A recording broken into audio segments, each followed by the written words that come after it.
कि भारतीय शिक्षा अर्थात क्या?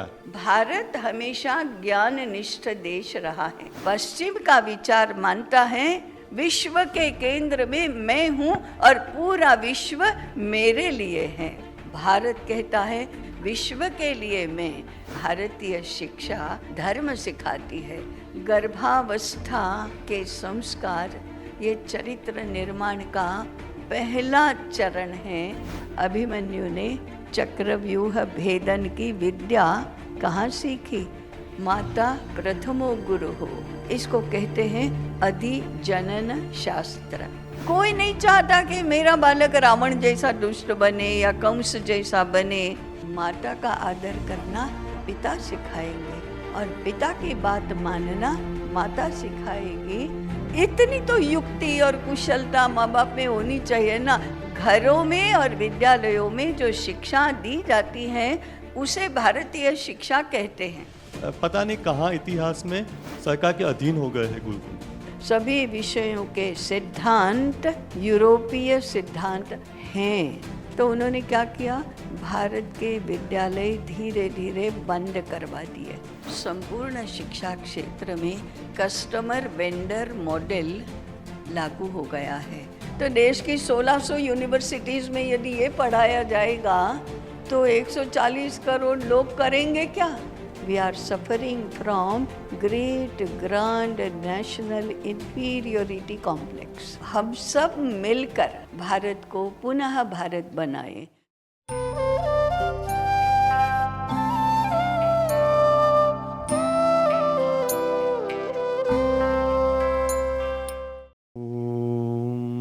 सहनाववतु सहनौ भुनक्तु सह वीर्यं करवावहै तेजस्विनावधीतमस्तु मा विद्विषावहै। ओम शांति शांति शांति। सुप्रभातम और सर्वेषां हार्दं स्वागतम अस्याम सभायाम।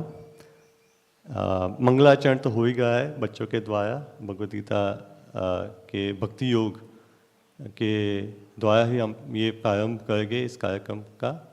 और हमारे बीच उपस्थित है, हमारा बड़ा सौभाग्य है कि श्रीमती इंदुमती काटगरे जी कर्णावटी से पधारी है और उनका जीवन, उनका कार्य हमारे लिए प्रेरणादायक है, प्रेरणा स्रोत है, क्योंकि 71 से वो शिक्षा क्षेत्र में सेवारत है। विद्यालय की प्राध्यापिका भी थी पहले, उसके बाद विद्या भारती संस्थान जो है अखिल भारतीय परिषद, पूरे भारत भर में उन्होंने शिशु वाटिका का प्रचार प्रसार किया। कितनी ऐसी शिशु वाटिका की स्थापना हुई उनके कार्य के द्वारा। और 2004 में पुनरुत्थान विद्यापीठ जो अभी अहमदाबाद यानी कर्णावटी में स्थित है, उनकी स्थापना की। और पुनरुत्थान विद्यापीठ नाम से हमें पता चलता है कि विद्या का पुनरुत्थान करना, तो बहुत ही एक बड़ा और महत्वपूर्ण कार्य है। पुनरुत्थान विद्यापीठ की कुलपति है आप, और इंदुमती जी, हम आपके आशीर्वाद आज अपेक्षित है कि आपने जो कार्य किया है शिक्षा क्षेत्र में, खास करके भारतीय शिक्षा की परंपरा को अग्रसर ले जाने के लिए, उसके लिए हम भी इसी दिशा में आपके पीछे है कि शारदा प्रभा एक जो हमारा विद्यालय है, नवीन विद्यालय है, लेकिन इसमें हमारा प्रयास है कि हम, क्योंकि विद्यालय तो काफ़ी बहुत है, तो एक और विद्यालय क्यों चाहिए? तो क्योंकि जितना भी हमने यहाँ का संशोधन किया उसमें हमने प्राप्त किया कि भारतीय शिक्षा नहीं मिलती है। जो शिक्षा है वो कहीं ना कहीं उसका जो प्रतिमान है वो पाश्चात्य से ही आया हुआ है। और जो जिसको अल्टरनेटिव एजुकेशन स्कूल्स बोलते हैं, वो अभी भारत में 30 या 35 ऐसी स्कूल्स मिलती है। लेकिन उसमें भी ठीक है, वो नवीनता लाते हैं, बच्चों का आत्मविश्वास बढ़ाते हैं, क्रियात्मक कलात्मक बच्चों को बनाते हैं, फिर भी जो प्रतिमान है, जो मॉडल है, वो पाश्चात्य से ही आता है। तो भारतीय शिक्षा, आपने तो इतना अध्ययन किया और इतने ग्रंथ लिखे हैं, 1000 ग्रंथों का महाज्ञान प्रकल्प जो इन्होंने लिया है, उसमें ये भारतीय शिक्षा ग्रंथमाला है 5 वॉल्यूम की, उसमें शीर्षक ही है भारतीय शिक्षा। तो इसका अर्थ ये है कि भारत में भारतीय शिक्षा है ही नहीं, इसलिए हमें ये कहना पड़ता है। तो इसकी आप परिभाषा हमें बता सकते हो कि भारतीय शिक्षा अर्थात क्या?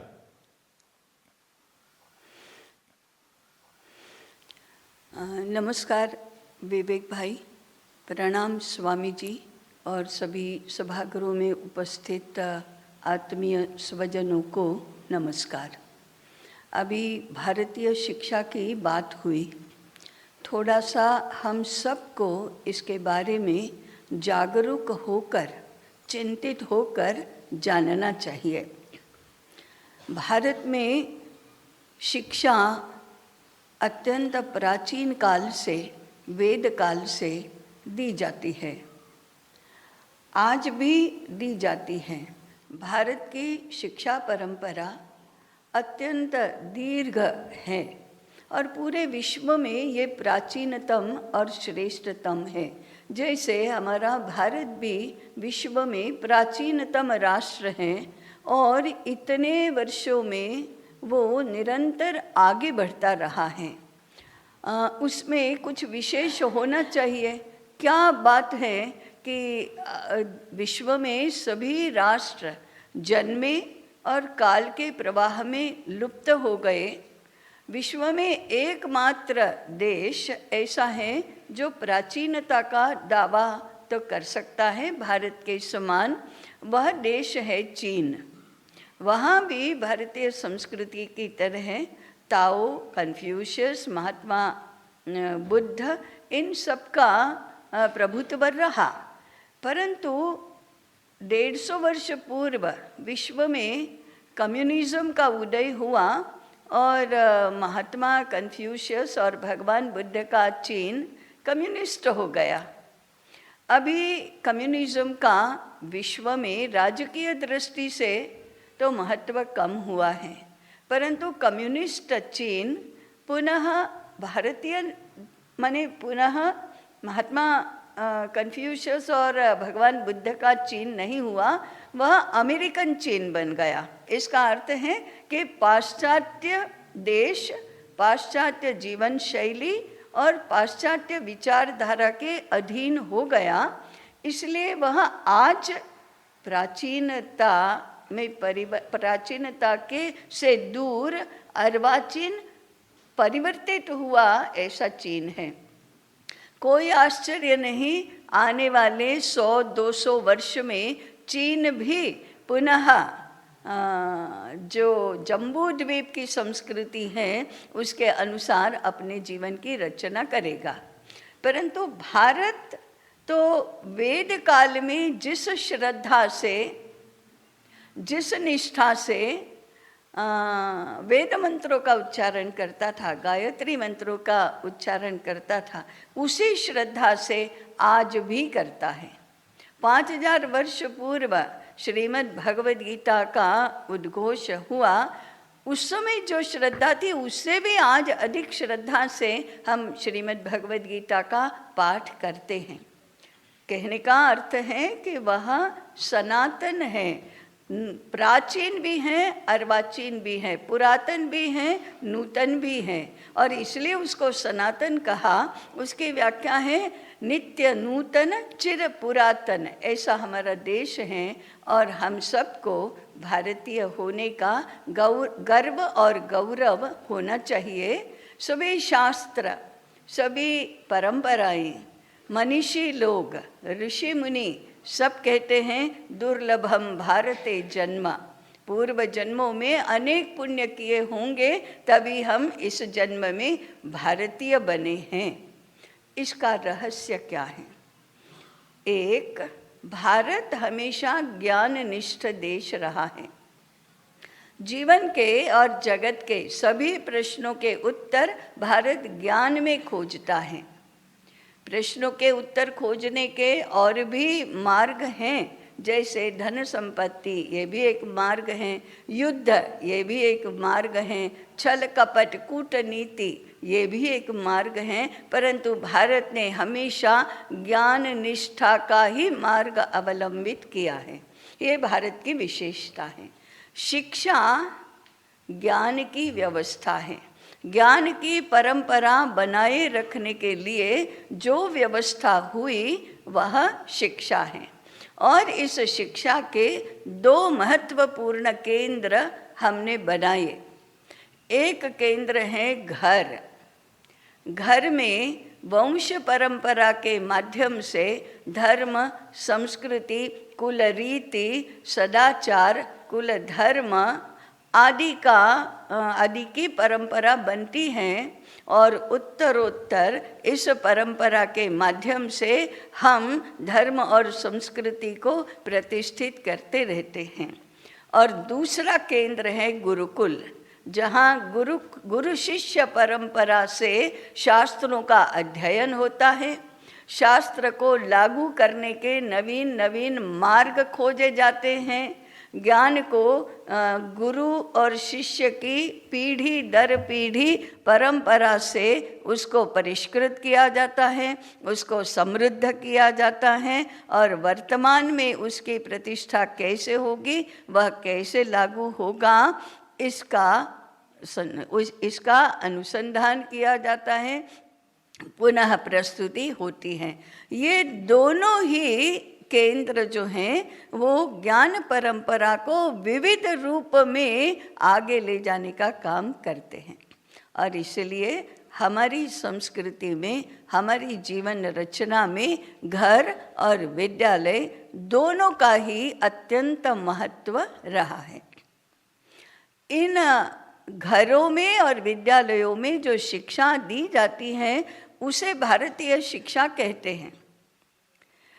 आज 300 वर्षों से जो पाश्चात्य शैली का, पाश्चात्य विचारधारा का आक्रमण हुआ है, इस कारण से आज भारत में भारतीय शिक्षा की प्रतिष्ठा नहीं रही है। ये हम सबके लिए खेद का विषय है, चिंता का विषय है, परंतु उससे भी अधिक वह चिंतन का विषय है और चुनौती स्वीकार करने का विषय है। इतनी प्रस्तावना के बाद जो विवेक जी ने प्रश्न पूछा कि भारतीय शिक्षा है क्या, उसके महत्वपूर्ण अंश कौन से हैं, विवेचन करने जाए तो बहुत लंबा हो सकता है, परंतु सूत्र रूप में हम देखेंगे तो भारत आत्मवादी देश है और जिनका आक्रमण हमारे ऊपर 300 वर्षों से हो रहा है वह अनात्मवादी देश है। आत्म तत्व ही स्वयं विश्व रूप में मैनिफेस्ट हुआ है, प्रकट हुआ है, और इसलिए इस विश्व में और आत्म तत्व में कोई अंतर नहीं है।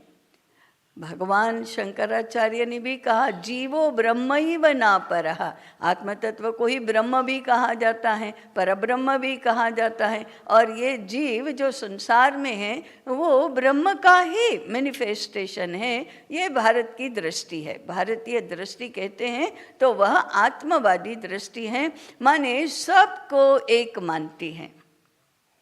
दूसरा मुद्दा, आत्मवादी देश है, इसका अर्थ है कि हमारे व्यवहार में, परस्पर व्यवहार में, मनुष्य के साथ के व्यवहार में, मनुष्य के प्रकृति के साथ के व्यवहार में आत्मीयता वह आधारभूत तत्व है। आत्मीयता का भाव स्वरूप है प्रेम, और प्रेम का कृति स्वरूप है त्याग और सेवा। हमारी जीवन रचना में त्याग और सेवा सर्वाधिक मूल्यवान ऐसे तत्व हैं। किसी के लिए त्याग करने के में हमें कष्ट का अनुभव नहीं होता, या परिश्रम करना पड़ता है, कष्ट करना है तो भी उसमें आनंद ही आता है। सेवा करना, इसका मूल तत्व है। पाश्चात्य और भारतीय का मूल अंतर इसी में है। पश्चिम का विचार मानता है मैं केंद्र में हूँ, विश्व के केंद्र में मैं हूँ और पूरा विश्व मेरे लिए है, मेरे उपभोग के लिए हैं, मेरे सुख के लिए हैं। मैं मेरे सुख के लिए प्रकृति का नाश भी कर सकता हूँ, उसका शोषण भी कर सकता हूँ, मनुष्यों का शोषण भी कर सकता हूँ, उपयोग भी कर सकता हूँ, क्योंकि मैं ही केंद्र में हूँ और भगवान ने यह सारी सृष्टि मेरे उपभोग के लिए बनाई है। भारत कहता है केवल वाक्य वही, केवल शब्दों की रचना कैसे बदली है, विश्व के लिए मैं, मेरे लिए विश्व नहीं, विश्व के लिए मैं, विश्व को सुख मिले, समृद्धि मिले, ज्ञान मिले, संस्कार और संस्कृति मिले, शांति मिले, इसके लिए मैं जो भी कर सकता हूँ वह करने के लिए मैं तत्पर हूँ। इसी में मेरे जीवन का सार्थक है, ये भारत की दृष्टि है। तो सिद्धांत से लेकर व्यवहार के छोटे से छोटे आयाम तक दोनों में जो अंतर हैं वो यही है। भारत मानता है आत्मीयता के संबंध से हम जुड़े हैं, इसलिए हम सब मूल में एक हैं। विविधता तो दिखाई देती है, दिखाई देते हैं भेद, परंतु अंदर एकत्व होता है आत्म तत्व के रूप में। और हमारी भारतीय दृष्टि कहती है जितनी भी विविधता दिखाई देती है उसमें स्वरूप के भेद होंगे, परंतु ये विविधता भी सुंदरता है, वह डिजाइन है। सब एक रूप होते तो क्या मजा है, विविध हैं, एक दूसरे से अलग दिखाई देते हैं, इसलिए तो सुंदर डिजाइन बनता है, इसलिए तो उसमें आनंद आता है, रस आता है।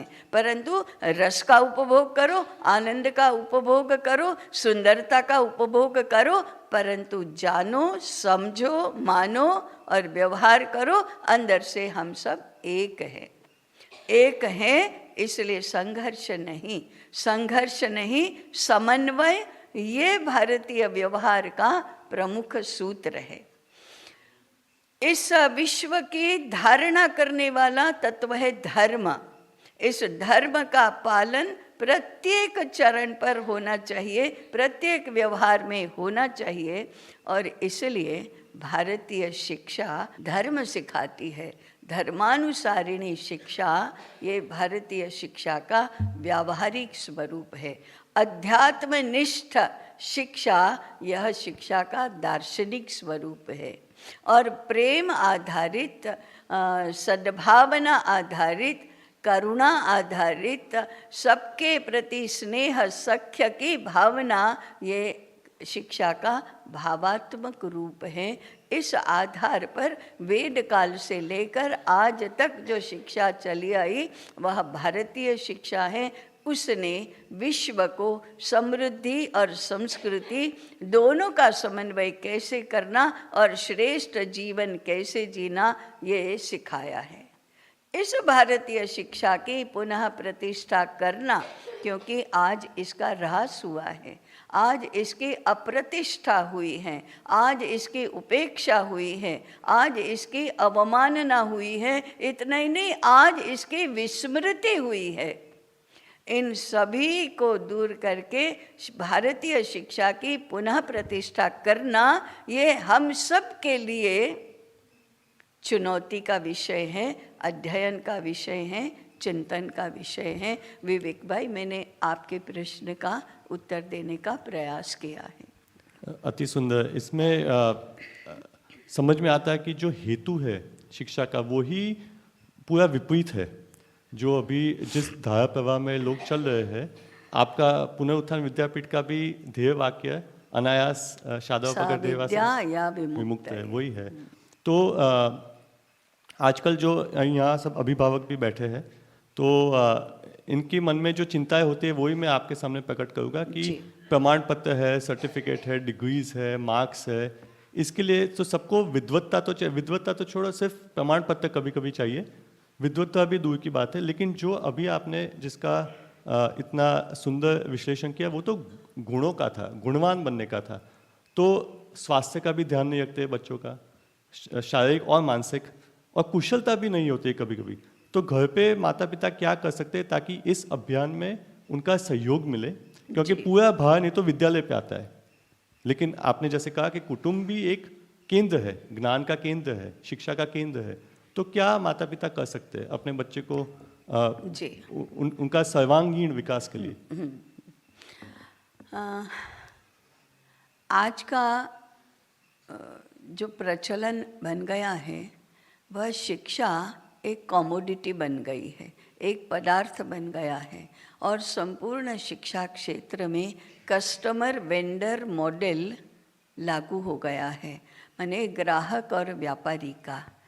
विद्यार्थी ग्राहक है, विद्यार्थी के माध्यम से माता पिता भी ग्राहक है, और शिक्षा देने वाले शिक्षक हो, संचालक हो, सरकार हो, कोई भी हो, वे व्यापारी हैं।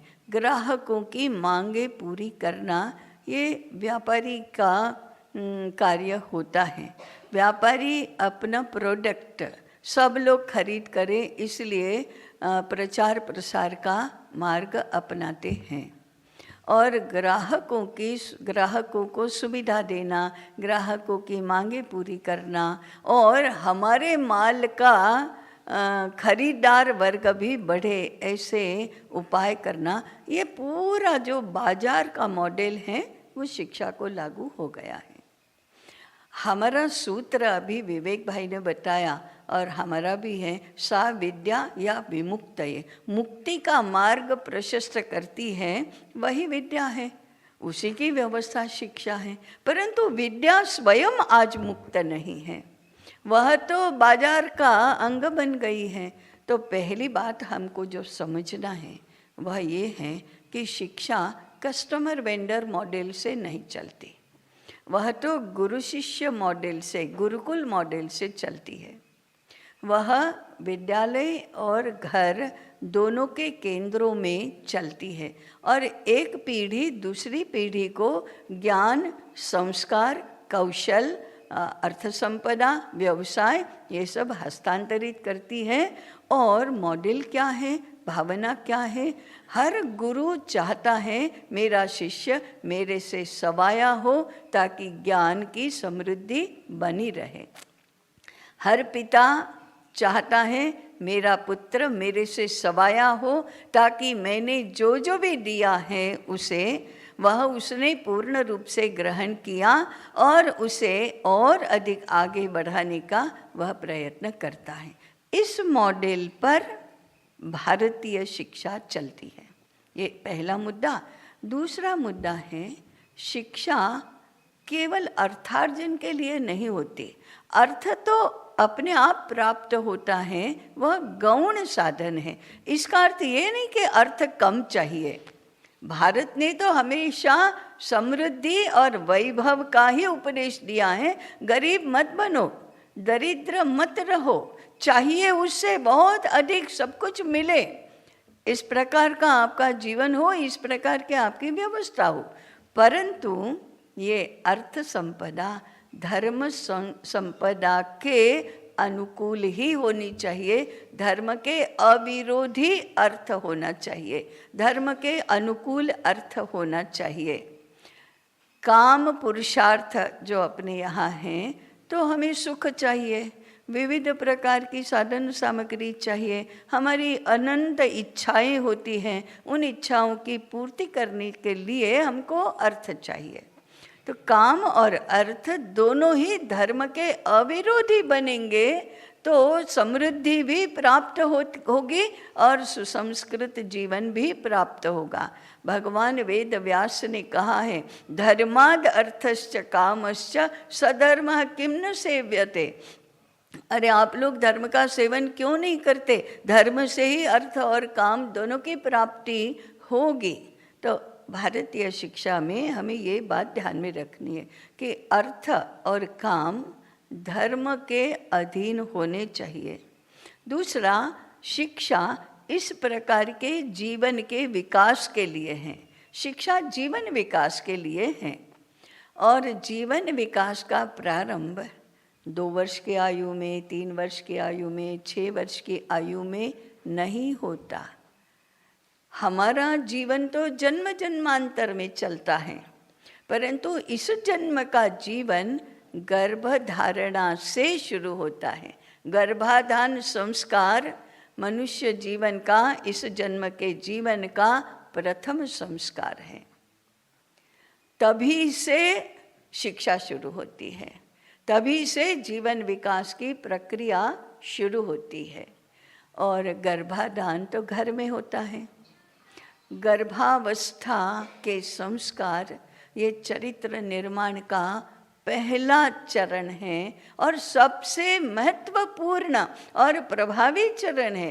गर्भावस्था में जो शिक्षा होती है वह तो कैसे अद्भुत स्वरूप की है। कितने ही उदाहरण हमारे पुराणों में, शास्त्रों में हमें देखने को मिलते हैं। कैसा भी कठिन विषय हो, कैसा भी जटिल विषय हो, सिखाने वाला यदि है तो गर्भावस्था में सबसे प्रभावी ढंग से वो सीखा जाता है।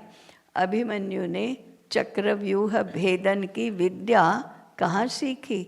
वह माता की कोख में था तभी सीखी। अष्टावक्र मुनि का उदाहरण भी प्रसिद्ध है। अष्टावक्र मुनि के पिता कहोड मुनि गुरुकुल चलाते थे। वो उनके शिष्यों को रोज पढ़ाते थे। तब अष्टावक्र की माता जो गर्भवती थी वह अपना घर का कामकाज करते करते वो सुनती थी। तो माता सुनती थी इसलिए अष्टावक्र भी सुनते थे। उनका उस समय नाम अष्टावक्र नहीं था, परंतु गर्भ में जो बालक था वो भी सुनता था और विद्या ग्रहण करता था, ज्ञान ग्रहण करता था। एक दिन उसने सुना कि पिता पढ़ाने में कोई त्रुटि कर रहे हैं, तो उसने गर्भ से ही कहा, नेदम पितु सम्यक वोपवर्तते। अरे पिताजी, आप ठीक नहीं पढ़ा रहे हैं। पिताजी को पता ही नहीं चला कि ये आवाज़ कहाँ से आ रही है। उन्होंने ध्यान नहीं दिया, आगे पढ़ाने लगे। पुनः अष्टावक्र ने कहा, नेदम पितु सम्यक वोपवर्तते, ये तो ठीक नहीं हो रहा है। तीसरी बार जब आवाज़ आई तो पिता को ध्यान आया कि अरे ये तो गर्भवास में जो बालक है मेरा ही, वो मेरी त्रुटि निकाल रहा है। अब पिता को उस समय गुस्सा तो नहीं होना चाहिए, उल्टे अपनी त्रुटि ठीक करनी चाहिए, परंतु उन्होंने गुस्से का, क्रोध का अनुभव किया। अरे अभी तो जन्मा भी नहीं है और पिता के दोष निकालता है। इतने टेढ़े हो तुम, तो जाओ 8 अंगों से टेढ़े बनकर ही तुम्हारा जन्म होगा। तो जन्मे तब 8 अंग उनके टेढ़े थे। कहने का तात्पर्य क्या है? गर्भावस्था में भी सीखा जाता है और उत्तम पद्धति से सीखा जाता है। और गर्भावस्था तो बालक की घर में ही बीतती है, माता की कोख में ही बीतती है। सभी प्रकार के संस्कार, सभी प्रकार के कौशल, सभी प्रकार का ज्ञान गर्भावस्था में सीखा जाता है। यदि सम्यक रूप में नहीं दिया गया तो वातावरण में, व्यवहार में, मनोभावों में, किसके? माता पिता के मनोभावों से, घर के लोगों की वाणी में, व्यवहार में, व्यवस्था में, खान पान में जो भी होता है उसके संस्कार उस गर्भ के बालक पर होते हैं। भारत में इस शास्त्र का बहुत विकास हुआ है। इसको कहते हैं अधिजनन शास्त्र। जनन माने जन्म, जन्म से संबंधित जो शास्त्र हैं वह गर्भाधान से शुरू होता है। जन्म और उसके बाद शिशु अवस्था तक वो चलता है। उसका केंद्र बिंदु घर है। उसके शिक्षक माता और पिता हैं। माता प्रथमो गुरु हो, माता तो प्रथम गुरु है। वह यदि गुरुपना स्वीकार करती है तो बालक का भला होता है, नहीं स्वीकार करती है तो उसका कोई विकल्प नहीं है।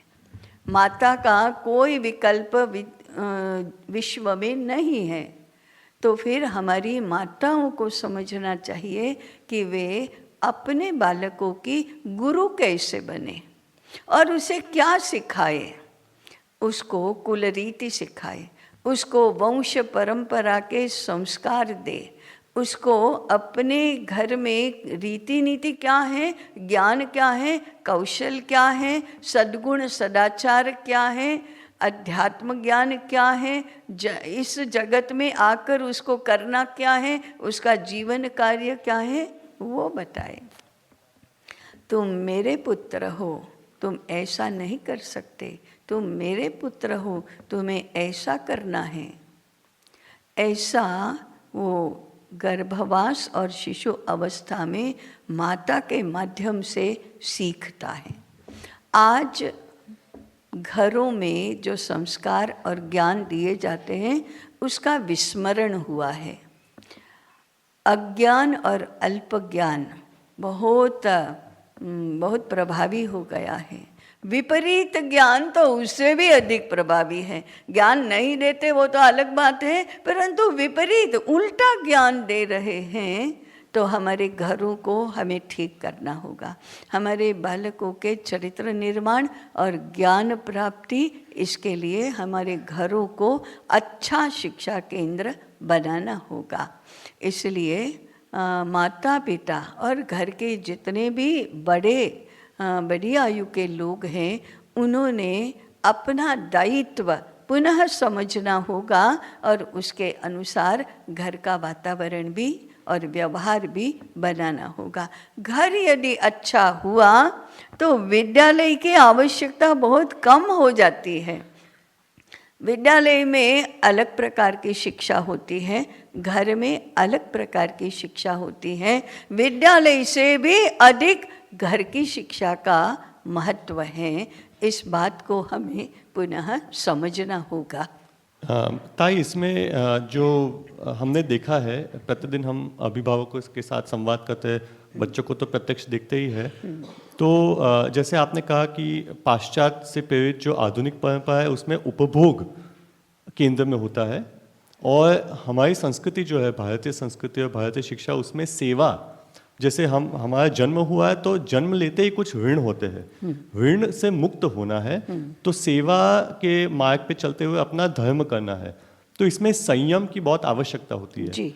और हमने जो देखा है कि घरों में या समाज में संयम ना कोई सिखाता है, जैसे आपने कहा विपरीत कुछ सिखाते हैं कि असंयमित जीवन, स्वच्छंद जीवन। तो संयम की परिभाषा क्या है और माता पिता अपने घर में कौन से संयम सिखा सकते हैं? जी, हमारी जीवन रचना को ऐसे आधार हमारे विलक्षण बुद्धिमत्ता वाले ऋषि मुनियों ने दिए हैं और परंपरा से हमारे तक भी उपदेश के माध्यम से, प्रेरणा के माध्यम से, पुराण कथाओं के माध्यम से आए भी हैं।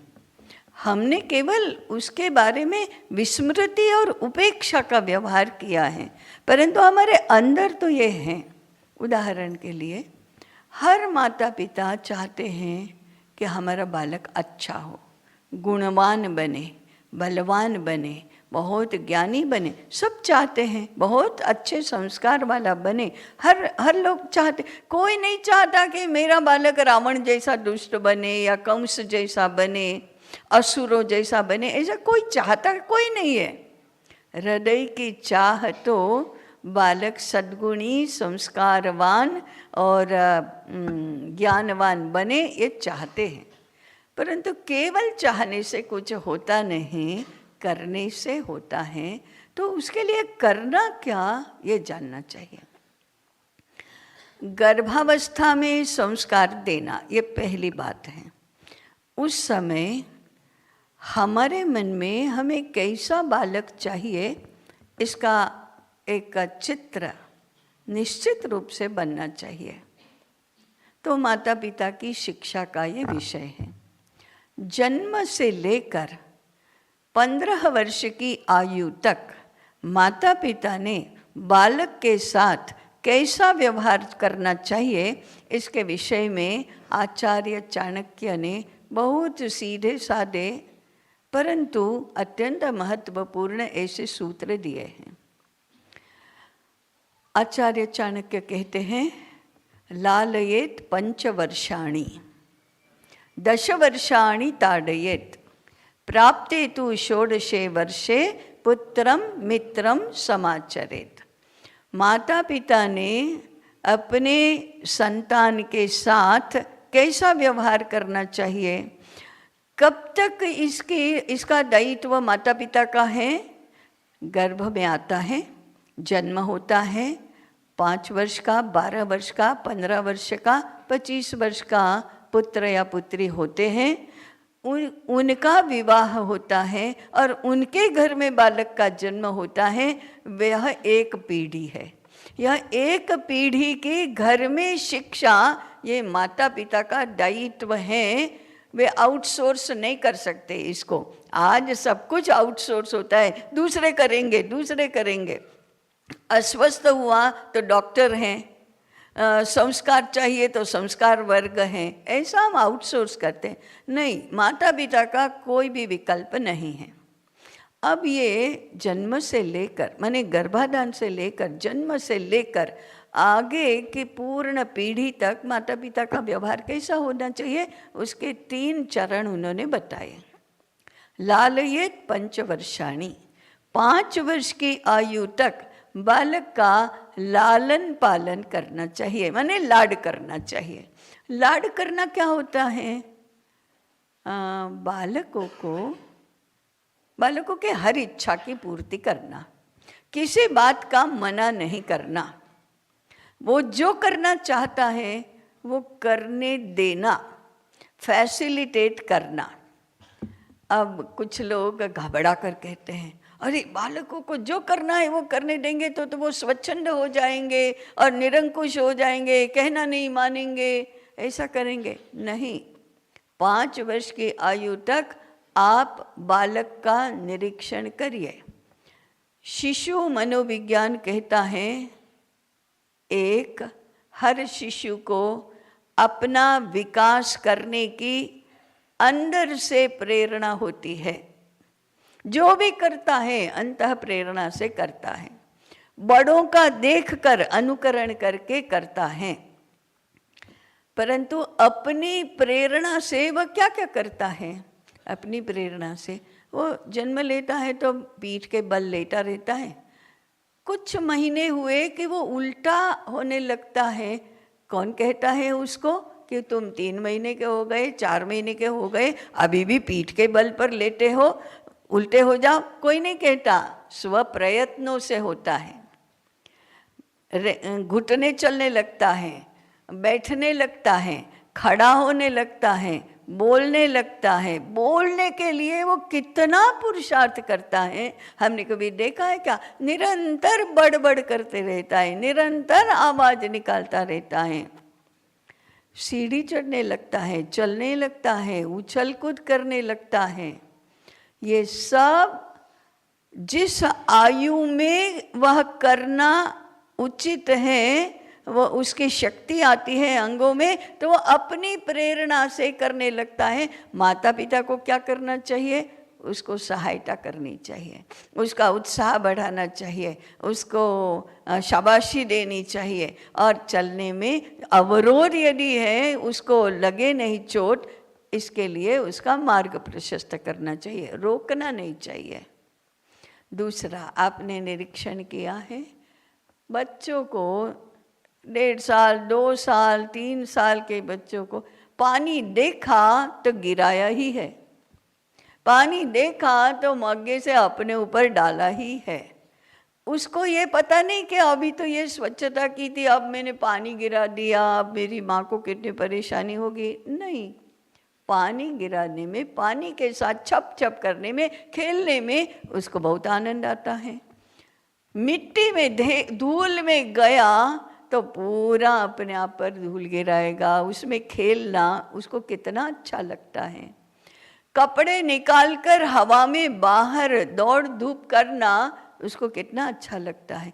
बड़े जो भी करते हैं वो करना उसको कितना अच्छा लगता है। पिताजी यदि अखबार लेकर बैठे हैं, वही अखबार उसको भी चाहिए, पढ़ना है। बड़ा भैया लिख रहा है तो उसको लिखना ही है। माँ ने यदि गेहूं निकाले साफ करने के लिए तो उसको साथ में जाना ही है, साफ करना ही है, उसको डिब्बे में भरना ही है। हाँ, ये करना नहीं आता इसलिए वो गिर जाएंगे और फैल जाएंगे, और उसको तो बहुत मज़ा आता है, वो फैलाओ बिखेरो, मज़ा आता है। आपने ऊपर चादर बिछाई तो उसके ऊपर चढ़कर उसके ऊपर उछल कूद करना उसको अच्छा ही लगता है। जो भी काम बड़े करते हैं साथ में उनको करना ही है। हम लोग क्या करते हैं, एक भी काम उनको करने नहीं देते, पानी के पास जाते ही नहीं, जाने ही नहीं देते, धूल में खेलने ही नहीं देते, कपड़े निकालने ही नहीं देते, शेम करने लगते हैं, अरे तुमको ये हो जाएगा वो हो जाएगा करते हैं। आवाज़ मत करो, अखबार हाथ में मत लो, पेन को मत छुओ, अभी रिमोट हाथ में मत लो, सब मत करो मत करो मत करो, ना मना ही करना हमारा स्वभाव है। वो क्या सीखता है इससे, मना करना सीखता है। वो मन में सोचता है क्या ये लोग कैसे हैं बड़े लोग, उनको पानी में खेलना अच्छा नहीं लगता, उनको मिट्टी में खेलना अच्छा नहीं लगता, बिल्कुल नासमझ हैं। ऐसा बच्चे अपने विषय में सोचते हैं, बोलते भी हैं, ये हमारे पिताजी जाने तो उनको कुछ समझता ही नहीं, उनको कुछ सूझता ही नहीं, वो बस ऐसे ही आपादापी करते रहते, चिल्लाते रहते, मना करने रहते। वो सीख जाते हैं मना करना। थोड़े बड़े हुए और हमने कहता पढ़ने के लिए बैठो, नहीं बैठूंगा, टीवी मत देखो, देखूंगा, बाहर मत जाओ, जाऊंगा, काम में हाथ बटाओ, नहीं बटाऊंगा। किसने सिखाया है, हमने। दिन में 10 बार मना कर करके हमने उसके मन में तो बिठा दिया, हमारी चले तो मना करो। उनकी चलती है ना, बड़ों की चलती है तो वे मना करते हैं, हमारी भी जब चलेगी तब हम क्या करेंगे, मना करेंगे। और इसलिए 15-16 वर्ष के बच्चे होते हैं तो हर माता पिता की शिकायत होती है, हमारे बच्चे हमारा कहना मानते ही नहीं, अपने मन की बात हमें बताते ही नहीं। क्यों बताएंगे हमको, हमारी मित्रों में सब खानगी की बातें चलती रहती है, हमारे साथ तो बात ही नहीं करते।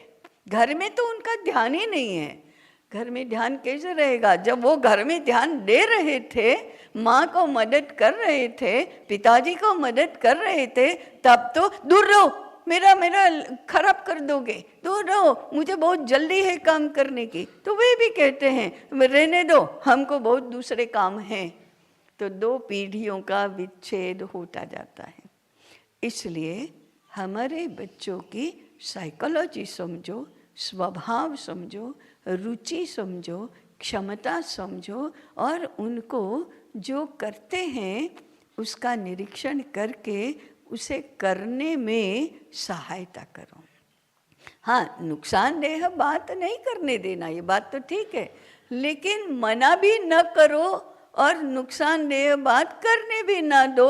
इतनी तो युक्ति और कुशलता माँ बाप में होनी चाहिए ना। बड़े काहे के लिए हुए हैं और बुद्धि किसके लिए भगवान ने दी है कि आप नुकसानदायक बातें करने भी ना दो और उसको लगे भी नहीं कि माता पिता मना करते हैं। तो इसका कारण है कि बालक अंतः प्रेरणा से सीखना चाहता है, और जो सीखना जिस आयु में आवश्यक है वही वह करता है, और जो करता है उसलिए अखंड पुरुषार्थ करता है। अखंड सीढ़ी चढ़ना सीख गया तो क्या करता है, चढ़ना उतरना, थकता नहीं, बोर होता नहीं, उसको खाने की सुध नहीं है, सोने की सुध नहीं है। चढ़ने उतरने की क्रिया पर जब तक उसे प्रभुत्व प्राप्त नहीं होता, अच्छी तरह से सीख नहीं जाता, तब तक वो करता ही रहता है। इतना पुरुषार्थ तो बड़े छात्र भी नहीं करते। ये उनसे हमें सीखने की आवश्यकता है, तो हम तो समझते ही नहीं। इसलिए माता पिताओं को अपने 5 वर्ष तक के बालक को कैसे बड़ा करना, कैसे उनका संगोपन करना, ये सीखना चाहिए। ये शास्त्र भी बहुत बड़ा है, केवल मैंने 2-3 बातें ही बताई, परंतु आगे फिर 6 वर्ष से 15 वर्ष के होते हैं तब आचार्य चाणक्य कहते हैं 10 वर्षाणि ताडयेत। ये जो 10 वर्ष हैं बहुत क्रुशियल हैं व्यक्ति के जीवन विकास में। ताड़न करना, ताड़न करने का शब्दार्थ तो होता है मारना पीटना, परंतु शब्दार्थ में नहीं लेना, लक्ष्यार्थ में लेना। क्या करना? संयम करना, आज्ञा पालन करना, नियम पालन करना, श्रम करना, मना सुनने को सीखना, मन में आए वैसा नहीं करने देना, ये ताड़न के सारे लक्षण हैं। स्वाध्याय करना, सेवा करना, परिचर्या करना, घर के कामों को सीखना और करना। 10 वर्षाणि ताडयेत। व्यायाम करना, संयम माने इंद्रिय संयम करना, अनुशासन का पालन करना, ये फॉर्मेशन एज है। उसके लिए एक बहुत अच्छा रूपक बताया जाता है। एक कुम्हार जब मिट्टी का घड़ा बनाता है तो पहले क्या करता है? उसका पिंड बनाकर चाक पर चढ़ाता है और चाक को घुमाता है। तब वो चाहिए वैसा आकार देता है, परंतु कोमलता से उस मिट्टी के पिंड के साथ व्यवहार करता है। थपेड़े नहीं मारता जोर जोर से, नहीं तो आकार खराब हो जाएगा। ये तो है लालयेत पंचवर्षाणि। आपको चाहिए वैसे संस्कार दो, आपको चाहिए वैसा उसको बनाओ, परंतु लालन के साथ, प्रेम से, उसके सम्मान की रक्षा करते हुए, उसको मना न करके चाहिए वैसे संस्कार दो। ये तो कुशलता की बात है। परंतु कुम्हार जब उस घड़े को चाक से उतारता है तो फिर उसकी दया कहाँ जाती है? वह तो उसे अग्नि में डालता है और अग्नि में पकता है, तभी घड़ा पका होता है और पानी भरने के काम में आता है। अगर उस समय कुम्हार को दया आ जाए, अरे अरे बेचारा अग्नि में तो जल जाएगा, मैं तो छाया में सुखाता हूँ या सूर्य के प्रकाश में सुखाऊंगा, ऐसा किया तो घड़ा तो कच्चा रह ही जाएगा और पानी भरने के काम में नहीं आएगा। चाहे उसको रंग कर डिजाइन बनाकर शोकेस में रखो, उतना होगा। हमारे बच्चे 6 वर्ष से 15 वर्ष की आयु में यदि संयम के अग्नि में आज्ञा पालन, नियम पालन, अनुशासन, श्रम, काम, इसकी अग्नि में नहीं तपे तो सारे घड़े कच्चे रह जाते हैं और बाद में कुछ नहीं होता, बाद में कुछ नहीं होता। आज जो सबसे बड़ी समस्या घर घर में दिखाई देती है वो ये है कि माँ बाप अब बच्चों से डरने लगे हैं और ऐसी गलत धारणा हो गई है, अरे बेचारे को काम नहीं, अब पढ़ो, तुम पढ़ो, काम मत करो, तुम नियम पालन, कोई आवश्यकता नहीं, अच्छा लगता है मत खाओ, फेंक दो। नहीं, छोटी छोटी बातों में जो बना है घर में वह सब खाना।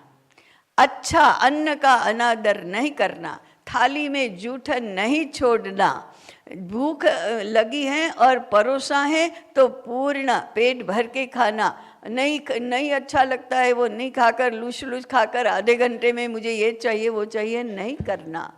ऐसे स्वाद संयम, अर्थ संयम, समय का संयम आदि सब, वाणी का संयम, ये सब संयम तो सिखाने ही चाहिए। तो अनुशासन, पिता की आज्ञा मानना, माता का आदर करना, मातृदेवो भव पितृदेवो भव, इसी आयु में पढ़ने की बातें हैं। व्यावहारिक अर्थ क्या है?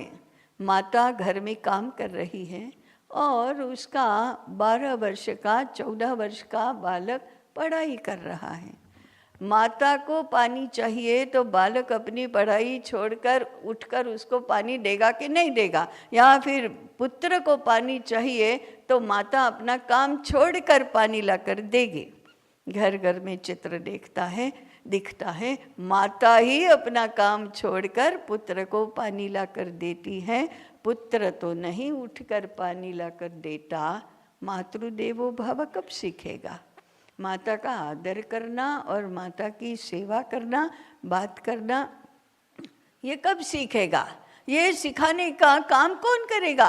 पिता करेगा। माता थोड़े कहेगी मातृदेवो भव, तुम मुझे पानी लाकर दो, नहीं, माता नहीं करेगी, पिता कहेंगे तुम पहले खड़े हो जाओ, पढ़ाई बाद में करो, माँ को पानी चाहिए ना, जाओ, माँ कुछ कह रही है ना, सुनो, और वो क्या कह रही है वो करो। ये माता का आदर करना पिता सिखाएंगे और पिता की बात मानना माता सिखाएगी। ये फॉर्मेशन एज में उसकी शिक्षा है। और उसके बाद 16 वर्ष के बाद पुत्र या पुत्री को मित्र मानना। लेकिन मित्र मानकर भी सिखाने लायक बहुत सारी बातें हैं, वे सिखाना भी। मित्र मानने का अर्थ ये नहीं है कि पिता यदि जोर से बोलते हैं तो पुत्र भी जोर से ही बोलेगा। पिता यदि कहता है कि अरे तुम समझो जरा, बात को समझते नहीं, तो पुत्र भी कहेगा पिताजी तुमको समझ है कि नहीं, ऐसे नहीं बोलेगा। विनय आदर ये नहीं छूटेगा, परंतु पुत्र का भी सम्मान करना और मित्रतापूर्ण व्यवहार करके सिखाने लायक बातें अवश्य सिखाना, ये माता पिता के द्वारा घर में दी गई शिक्षा है। इसके लिए आज माता पिता को ही माता पिता बनना सीखने की आवश्यकता है। और हम कहेंगे आश्रम में अभिभावक विद्यालय ही शुरू करो इसके लिए। जी, ये उसका ये ऐसे सत्र हम करते हैं वो उसके लिए ही करते हैं। पुनरुत्थान विद्यापीठ ने तो एक बड़ा कार्य किया है कि आप भावी माता पिताओं को सिखाते हैं। उसमें किस प्रकार की शिक्षा माता पिता को दी जाती है? जी जी जी। पीढ़ी दर पीढ़ी यदि पूर्व पीढ़ी से नई पीढ़ी सवाया बननी है और परंपरा को समृद्ध स्वरूप में आगे ले जाना है, तो दूसरी पीढ़ी का निर्माण शुरू कब होता है? मैंने जो प्रत्यक्ष प्रयोग है वही मैं बताऊंगी। 17 वर्ष के युवक युवतियों की शिक्षा शुरू होती है। क्या पहला मुद्दा, समर्थ स्त्री और समर्थ पुरुष बनना। पुरुषत्व और स्त्रीत्व का विकास होना चाहिए। आज तो हमें चारों ओर कितनी समस्या दिखाई देती हैं। युवक युवतियों का फर्टिलिटी काउंट डेंजरसली कम हो रहा है। इसका अर्थ ये है कि ये युवक युवतियाँ बालक को जन्म देने के लिए अक्षम हो जाते हैं। यदि जन्म देते हैं तो फ्रॉम डे 1 दवाई खानी पड़ती है और एक से अधिक बच्चों को जन्म देना उनके लिए बहुत कठिन होता है, कष्टकारक मातृत्व होता है। तो पहला मुद्दा है, इनको अच्छा वर माने अच्छा पुरुष और अच्छी स्त्री बनाओ, ये पहला मुद्दा। अच्छी स्त्री को अच्छी वधू और अच्छे पुरुष को अच्छा वर बनना सिखाओ, क्योंकि पुरुष और वर दो में अंतर है, स्त्री और कन्या दो में अंतर है। फिर तीसरा चरण, वर और कन्या की जोड़ी कैसे बनती है, इसके शास्त्र का विचार करो। चौथा मुद्दा, अच्छे वर को अच्छा पति बनना सिखाओ, अच्छी कन्या को अच्छी पत्नी बनना सिखाओ, और पति पत्नी का संबंध क्या होता है और विवाह संस्कार का रहस्य क्या है, ये समझाओ। पति पत्नी दो नहीं होते, जब तक पुरुष और स्त्री हैं तब तक दो होते हैं। पति पत्नी दोनों मिलकर एक दंपति होते हैं, इसलिए अब उनका दंपति धर्म है। पति और पत्नी दोनों मिलकर एक होते हैं, ये सिखाओ, ये भारतीयता है। चौथा मुद्दा, उनको पति को गृहस्थ बनाओ पत्नी को गृहिणी बनाओ, माने पूरे घर का केंद्र बिंदु गृहिणी और गृहस्थ हैं, ये बनना सिखाओ। और फिर पति और पत्नी को, गृहस्थ और गृहिणी को पिता और माता बनना सिखाओ। विवाह भारत में कामनाओं की या काम सुख की पूर्ति के लिए नहीं होता है।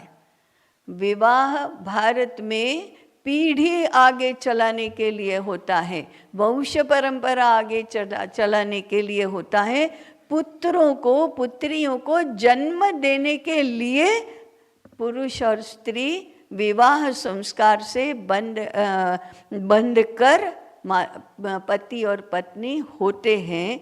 ये भारतीय संकल्पना है विवाह के। आज विवाह की ये संकल्पना नहीं रही।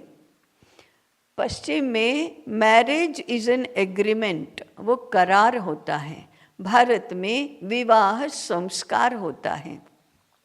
भारत में परंपरा से अपने अंदर हम विवाह संस्कार बोलते हैं, परंतु कानून भी कहता है मैरिज इज एन एग्रीमेंट। पढ़े लिखे लोग भी कहते हैं मैरिज इज एन एग्रीमेंट। और अब आम भाषा हो गई है, पुत्री की माता कहती है, अरे तुम ससुराल जा रही हो, नहीं पटे तो आ जाना वापस, हमारा घर खुला ही है तुम्हारे लिए। ये क्या भाषा है? हम वंश परंपरा, कुटुंब परंपरा, संस्कार परंपरा आगे बढ़ाना चाहते हैं, सवाई बनाना चाहते हैं कि केवल व्यक्तिगत विचार और व्यक्तिगत सुख की ही बात करेंगे? तो इन सारी बातों को लेकर पिता और माता बनना सिखाओ, समर्थ बालक को जन्म देने के लिए, ताकि हमारा राष्ट्र भी समर्थ बने। इसके लिए 17 वर्ष की आयु से लेकर माता पिता बनने तक की शिक्षा, हो सकता है 10 वर्ष की शिक्षा, 8 वर्ष की शिक्षा, ये अत्यंत महत्वपूर्ण बात है। और पुनरुत्थान विद्यापीठ ने इस शिक्षा का स्वरूप कैसा होगा, इसके शास्त्र की रचना करके इसको कृति में भी लाया है। ऐसा प्रयोग होता है। और समर्थ बालकों को जन्म देने के लिए समर्थ माता पिता का निर्माण करना, ये शिक्षा का बहुत महत्वपूर्ण ऐसा अंग है। जी, हमें लगता है कि हमें भी ऐसी विद्यालय यहाँ प्रारंभ करनी चाहिए। अनिवार्य है, अनिवार्य। हम यदि अच्छा समाज चाहते हैं, संस्कृति की रक्षा चाहते हैं, तो पहले ये करना चाहिए, बाद में विद्यालय होगा। पहले जन्म ठीक होना, क्योंकि जन्म को लेकर इतनी भ्रांत धारणाएं अभी चारों ओर दिखाई देती हैं कि जो नहीं करना चाहिए वही प्रकर्षण करते हैं, और करना चाहिए उसको पूर्ण रूप से दुर्लक्षित ही करते हैं। मैं असंख्य उदाहरण इसके दे सकती हूँ, परंतु समय की सीमा है, नहीं तो एक एक मुद्दे का एक एक इतना विस्तृत शास्त्र है। ताई, इसमें एक प्रश्न था कि जैसे अभी हमने एक रामायण का नाटक रचा था बच्चों ने, उसमें हनुमान जी का एक प्रसंग आता है कि उनको भी विस्मृत हो जाती है उनका जो बल था, लेकिन उनको याद कराया जाता है, उनके शिक्षा गुरु जामवन उनको याद करवाते हैं। और कई बार जो अभी जो वैकल्पिक शिक्षाएं चलती है, ऑल्टरनेट एजुकेशन, उसमें भी कहते हैं कि बच्चे का आत्मविश्वास बढ़ाना चाहिए हमें। लेकिन इसमें अंतर मैंने ये दिखा, करते करते उसका चिंतन करते मुझे ये ज्ञात हुआ कि भेद है, क्योंकि हनुमान जी ने जो छलांग लगाई उसके पीछे जो हेतु था वो राम कार्य था। और यहाँ जो एक्टिविज्म है, मॉडर्निज्म है या ह्यूमनिज्म है, रैशनलिज्म है, जो भी पाश्चात्य की परंपरा, उसमें भी आत्मविश्वास बढ़ता है, लेकिन उसमें केंद्र स्वयं है। तो ये समर्पण की भावना, श्रद्धा, भक्ति, ये तो कहीं दिखता ही नहीं है। वैसे तो रावण भी कुशल था और विद्वान भी था, लेकिन जो चरित्र की आपने बात की, गुणवत्ता नहीं थी। तो इस भेद को आप जरा समझा सकते हो कि आप कार्य क्यों कर रहे हो? जी जी, ये 2 मुद्दे हैं इसमें। एक सामर्थ्य, एक एक व्यक्ति का सामर्थ्य पूर्ण रूप में प्रकट होना चाहिए। माने मुझे जन्मजात जो पोटेंशियल मिला है, मेरी बुद्धि तेजस्वी होनी चाहिए, कुशाग्र होनी चाहिए, मेरा मन एकाग्र और शांत और बलवान इच्छा शक्ति वाला होना चाहिए, मेरा शरीर स्वस्थ निरामय बलवान कार्य कुशल बनना चाहिए, मेरे हृदय में श्रद्धा निर्माण होनी चाहिए, आत्मविश्वास उसका ही एक हिस्सा है। तो मेरा सामर्थ्य ये तो प्रकट होना चाहिए। वो तो आज पश्चिम में भी कहेंगे, भारत में भी कहेंगे कि हर व्यक्ति का जो सामर्थ्य है वो तो शिक्षा के माध्यम से पूर्ण प्रकट होना चाहिए। परंतु दूसरा मुद्दा ज़्यादा महत्वपूर्ण है, संदर्भ क्या, किसके लिए सामर्थ्य का प्रयोग होगा। क्या मैंने सबसे पहला बताया था, मेरे लिए सारी दुनिया या मैं सारी दुनिया के लिए? तो हमारा संदर्भ है मेरा सामर्थ्य पूरे विश्व के लिए है। और इसका भी एक कारण है, logically thinking nobody can live in isolation. क्या हम अकेले अपने आप में जी सकते हैं? बिल्कुल नहीं। जन्म ही तो माता पिता के कारण से हुआ है। मैं क्या अपने आप में जन्म ले सकता हूँ? नहीं ले सकता हूँ ना। तो माता पिता के साथ तो संबंध पहला बनता है। तो मेरी कृतज्ञता, मेरा ऋण माता पिता के प्रति भी है। वो कैसे करूँगा? मैं उस ऋण से मुक्त कैसे होऊंगा? माता पिता को तो जन्म नहीं दे सकता ना मैं, तो मैं संतानों को जन्म देकर माता पिता बनूंगा। ये इस प्रकार से ऋण चुकाने की भावना निहित है, व्यक्ति के जन्म के साथ निहित है। मेरा भाई बहन का संबंध, मेरा कुटुंबी जनों के साथ संबंध, मेरा मनुष्यों के साथ का संबंध। क्या समाज में कृषि कोई नहीं करता है, अन्न कोई पैदा नहीं करता है, तो मैं भूखों नहीं मर जाऊंगा? मुझे वस्त्र चाहिए, अन्न चाहिए, घर चाहिए, अनेक प्रकार की साधन सामग्री चाहिए। क्या मैं अकेला कर सकता हूँ? नहीं कर सकता। तो कोई मेरे लिए अनाज उगा रहा है, कोई मेरे लिए वस्त्र बुन रहा है, कोई मेरे लिए लकड़ी का काम कर रहा है, कोई मेरे लिए वाहन बना रहा है, तभी तो मेरा जीवन चलता है, नहीं तो कैसे चलेगा?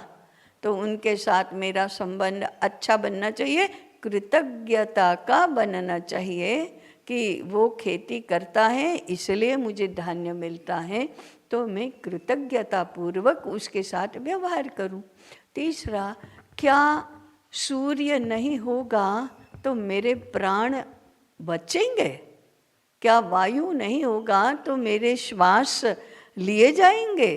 क्या पानी नहीं होगा तो मेरा जीवन टिकेगा? क्या पृथ्वी नहीं होगी तो मेरा आधार रहेगा? नहीं। सूर्य है तो जीवन है, जल है तो जीवन है। हाँ, मेरे बिना तो इनका कुछ नहीं बिगड़ता। मैं नहीं होऊंगा तो पृथ्वी का तो भार कम होगा, परंतु पृथ्वी के बिना मेरा जीवन असंभव है। पंच महाभूतों के बिना मेरा जीवन ही असंभव है। तो फिर मुझे तो कृतज्ञ होना ही चाहिए, ये मेरा कर्तव्य है, यही मनुष्यता है कि मुझे कृतज्ञ होना चाहिए कि इनके कारण से मेरा जीवन है। अगर ये भारतीय सोच है और अगर ऐसा सोचा और ऐसी मेरी दृष्टि रही, ये भारतीय दृष्टि है, तो पर्यावरण का प्रदूषण संभव ही नहीं है। आप सोचो, भारत के ऋषियों ने हमें क्या क्या सिखाया है। ये जो पृथ्वी, वायु, जल, सूर्य आदि सभी को वेदों में देवता कहा है। देवता का अर्थ है वे हमारे लिए आदर के पात्र हैं, सम्मान के पात्र हैं, उनके प्रति अपराध नहीं हो सकता। इतना ही नहीं, भगवद गीता ने कहा अनेन प्रसविष्यध्वम एषवोस्त्विष्ट कामधु देवान् भावयतानेन ते देवा भावयन्तु वः परस्परम भावयन्तः श्रेयो परमवाप्स्यथ। हमारा संबंध कैसा बनना चाहिए? मैंने देवों के लिए यज्ञ करना चाहिए, मैंने देवों को प्रसन्न रखना चाहिए, तो वे मुझे मेरी इच्छा, मेरे लिए कामधेनु के समान जो भी इच्छाएं हैं वो पूर्ण करेंगे। और परस्परम भावयंत, एक दूसरे को प्रसन्न रखो, एक दूसरे का सम्मान करो, और जो चाहिए परम कल्याण को प्राप्त हो, ये हमारी सीख है, ये हमारी दृष्टि है। तो अगर ऐसी दृष्टि रही तो पर्यावरण का प्रदूषण तो कभी भी नहीं होगा। इसलिए हमारी शिक्षा में सृष्टि के साथ, प्रकृति के साथ कैसा संबंध विकसित होना चाहिए, मनुष्यों के साथ कैसा संबंध विकसित होना चाहिए, ये शिक्षा के माध्यम से पीढ़ी दर पीढ़ी सिखाया गया है।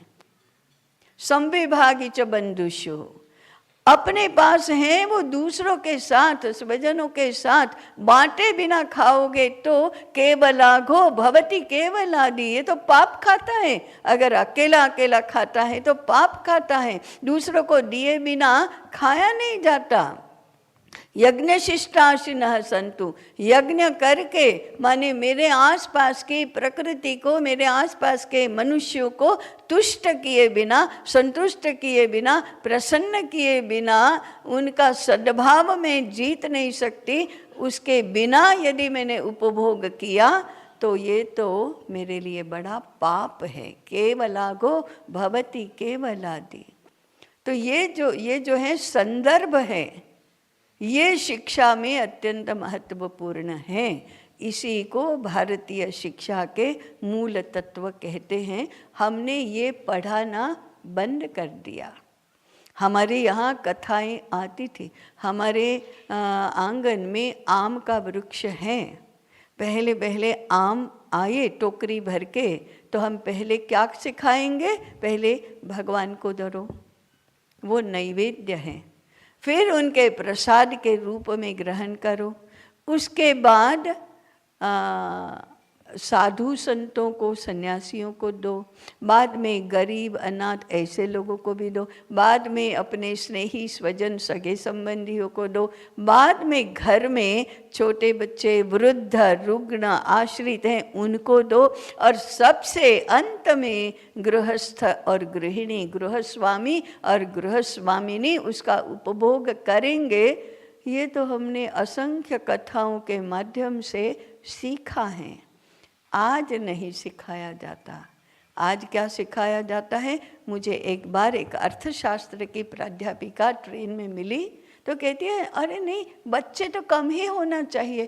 क्या उदाहरण दिया? देखो मेरे पास यदि एक अमरूद है, अगर हम 4 भाई बहन हैं तो कितना मिलेगा? 1 पाव 1 पाव।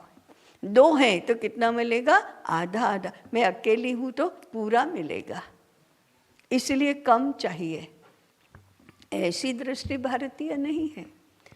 एक व्यक्ति का जन्म होता है तो आज की दृष्टि कहती है खाने वाला एक बढ़ गया। भारत कहता है काम करने वाले 2 हाथ बढ़े, दान देने वाले 2 हाथ हुए, पहले नहीं थे, वो 2 हाथ बढ़े। तो ये भारतीय दृष्टि, ये अंतर है पश्चिम की शिक्षा और भारत की शिक्षा में। तो सामर्थ्य बढ़ना ये दोनों के लिए आवश्यक है, परंतु सामर्थ्य का उपयोग, सामर्थ्य का विनियोग मनुष्य, भूत मात्र, प्राणी मात्र, समस्त विश्व, इसके सुख के लिए, इसके कल्याण के लिए करना। सर्वभूत हिते रताः, सभी भूतों के हित के लिए रत हैं, ऐसे बनाना अपने बच्चों को। इसके लिए जो शिक्षा दी जाती है वह भारतीय शिक्षा है। तो इसमें तो ताई जो दृष्टि है उस पे भार दिया जाता है, क्योंकि बाहर से क्रियाकलाप तो एक समान दिखते हैं। हाँ। और प्रणाली भी एक समान दिखती है कभी कभी, लेकिन जो दृष्टि है वो पूर्णतः उसका समन्वय हो ही नहीं सकता है, विपरीत है, एक दूसरे से एकदम उल्टी। माने आप इधर जाने को निकले तो इधर नहीं जा सकते, उसी के जैसा एक दूसरे से उल्टी दिशा में है। जैसे हम लोग हमारे विद्यालय में छोटे बच्चों को जब विज्ञान सिखाते हैं, सूर्य विज्ञान, तो उसके साथ साथ सूर्य सिद्धांत हमारा जो है, सूर्य नमस्कार है, सूर्य अर्घ्य है, और सूर्य देवता है, प्रत्यक्ष भगवान है, ये साथ साथ ले आते हैं ताकि सूर्य को या तत्वों को सिर्फ भौतिक एक ऑब्जेक्ट ना माने, परंतु जीवित चेतन पदार्थ, चैतन्य सब है, इस दृष्टि से देखे, ताकि उनमें करुणा, दया भाव, मैंने कुछ शब्द यहाँ लिखे हैं बोर्ड पे, क्योंकि भारतीय संस्कृति वही शब्द आपने उपयोग किए कि दान है, दया है, सेवा, धर्म, और बहुत गंभीर समस्या है क्योंकि गुरुकुल जो शब्द आपने पुनः पुनः उपयोग किया, उसमें से गुरु को हमने निकाल दिया है और कुल का स्कूल कर दिया है, वो शब्द वहीं से आया है, कुल का स्कूल हो गया है। तो जो गुरुकुल चलते थे वो स्वायत्त होते थे, स्वाधीन होते थे, स्वतंत्र होते थे, लेकिन पता नहीं कहाँ इतिहास में सरकार के हाथ, सरकार के अधीन हो गए हैं गुरुकुल स्कूल। तो पूरा जो सिलेबस है वो सरकार निर्णय करते हैं कि क्या सिखाना चाहिए, और यहाँ माता पिता बैठे हैं, उनकी कई बार ये मांग होती है या प्रश्न होते हैं कि कौन सा बोर्ड है, कौन से बोर्ड से आप जुड़े हुए हैं। हम तो चाहते हैं कि हम, क्योंकि शिक्षक के हाथ में होना चाहिए क्या सिखाना है, परंपरागत हस्तांतरित अगर करना है ज्ञान तो पूर्णतः गुरु और शिक्षक के हाथ में होना चाहिए। तो इसमें आप जरा अपनी टिप्पणी दे सकते हैं कि भारतीय शिक्षा में सरकार बीच में कैसे आ गई? जी जी, सन 1600 में ब्रिटिश भारत में आए। वे आए थे, भारत बहुत समृद्ध देश है ऐसी कीर्ति सुनकर। यहाँ की समृद्धि लूटनी थी उनको। मैं बिल्कुल जिम्मेदारी से इस शब्द का प्रयोग कर रही हूँ। समृद्धि लूटने के लिए आए थे, लूटने के लिए। व्यापार उनके लिए प्रमुख कार्य था। व्यापार करो और भारत की समृद्धि ले जाओ।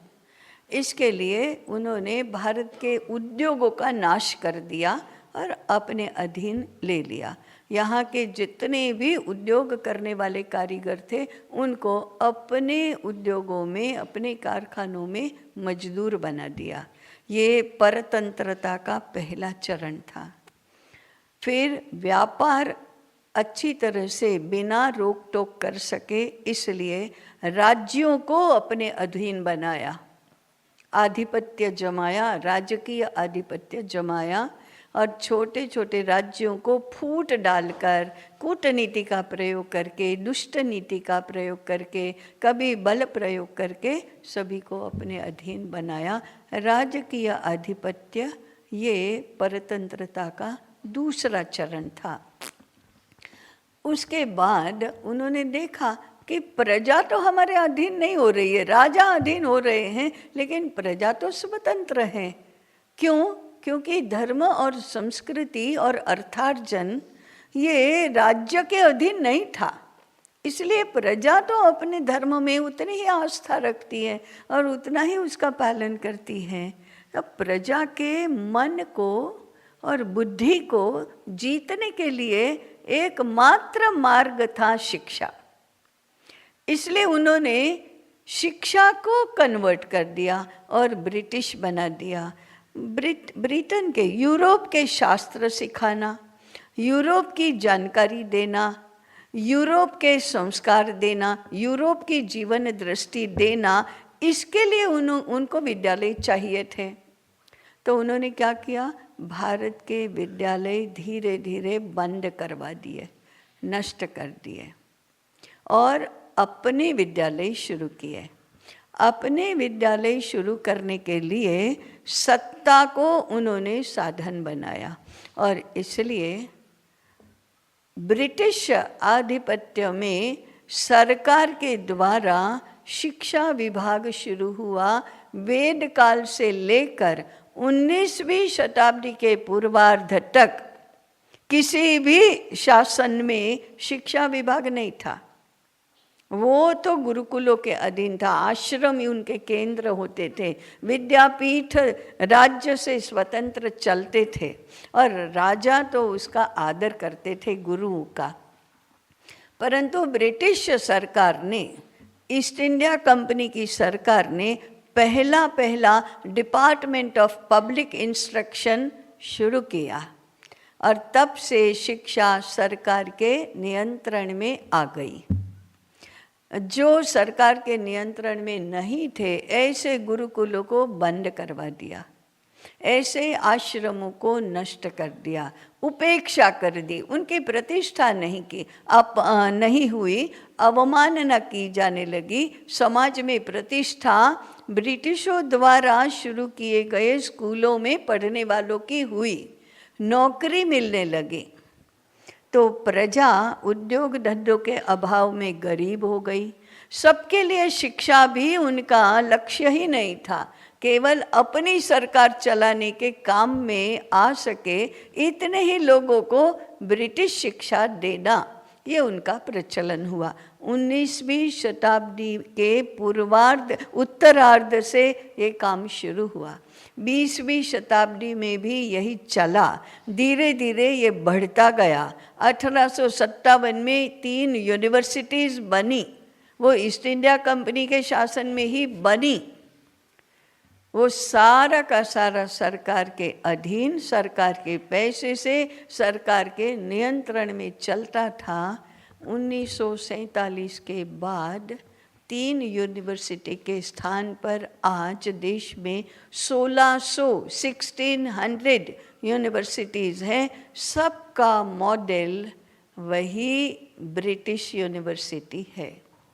सारी पाठ्य पुस्तकें, सारे विषय, सभी विषयों के शास्त्र, सभी विषयों के सिद्धांत यूरोपीय सिद्धांत हैं, थे नहीं कह रही मैं, हैं।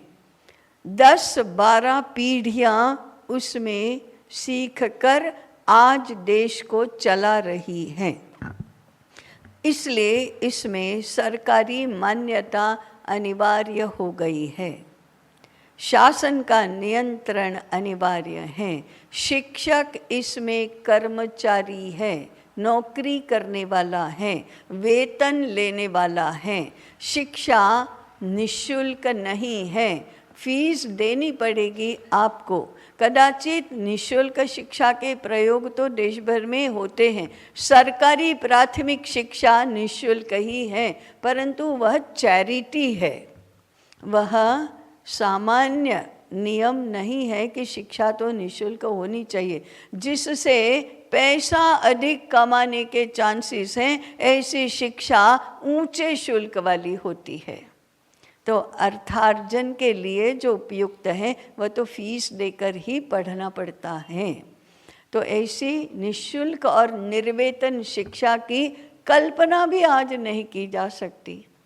गुरुओं को कर्मचारी बनना और आर्थिक सुरक्षा में रहना, भले ही गुरुत्व की ऐसी की तैसी, ये पूरे देश भर में दिखाई देता है।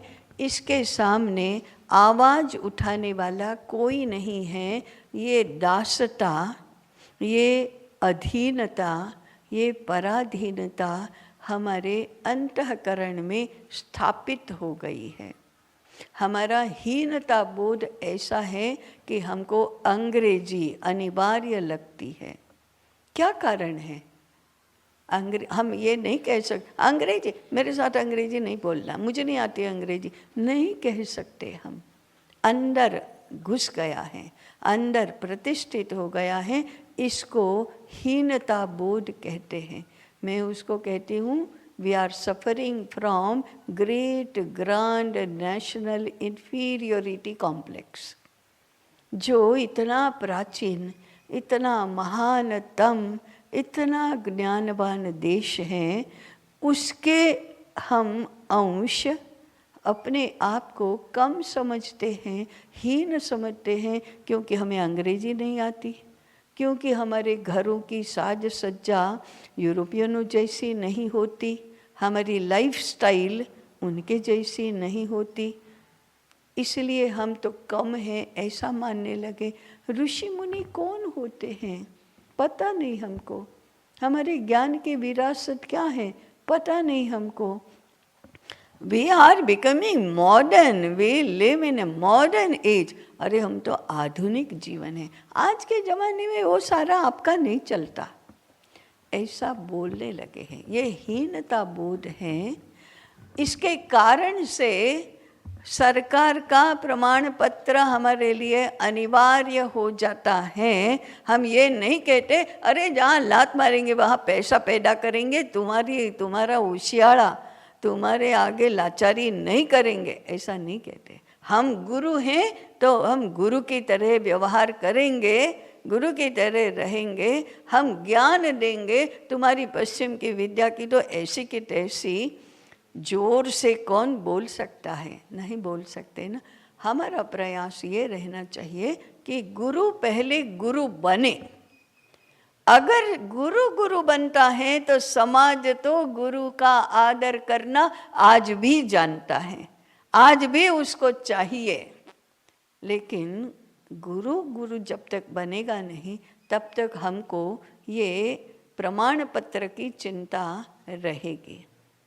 प्रमाण पत्र से आज भी हमारे आज के 5-6 वर्ष की आयु के बच्चे जब 20-22 वर्ष के होंगे तब आज जो नौकरी कर रहे हैं ना वो भी नहीं मिलने वाली है। तो भी हमको आशा रहती है अरे नहीं उसके बिना क्या होगा, उसके बिना क्या होगा।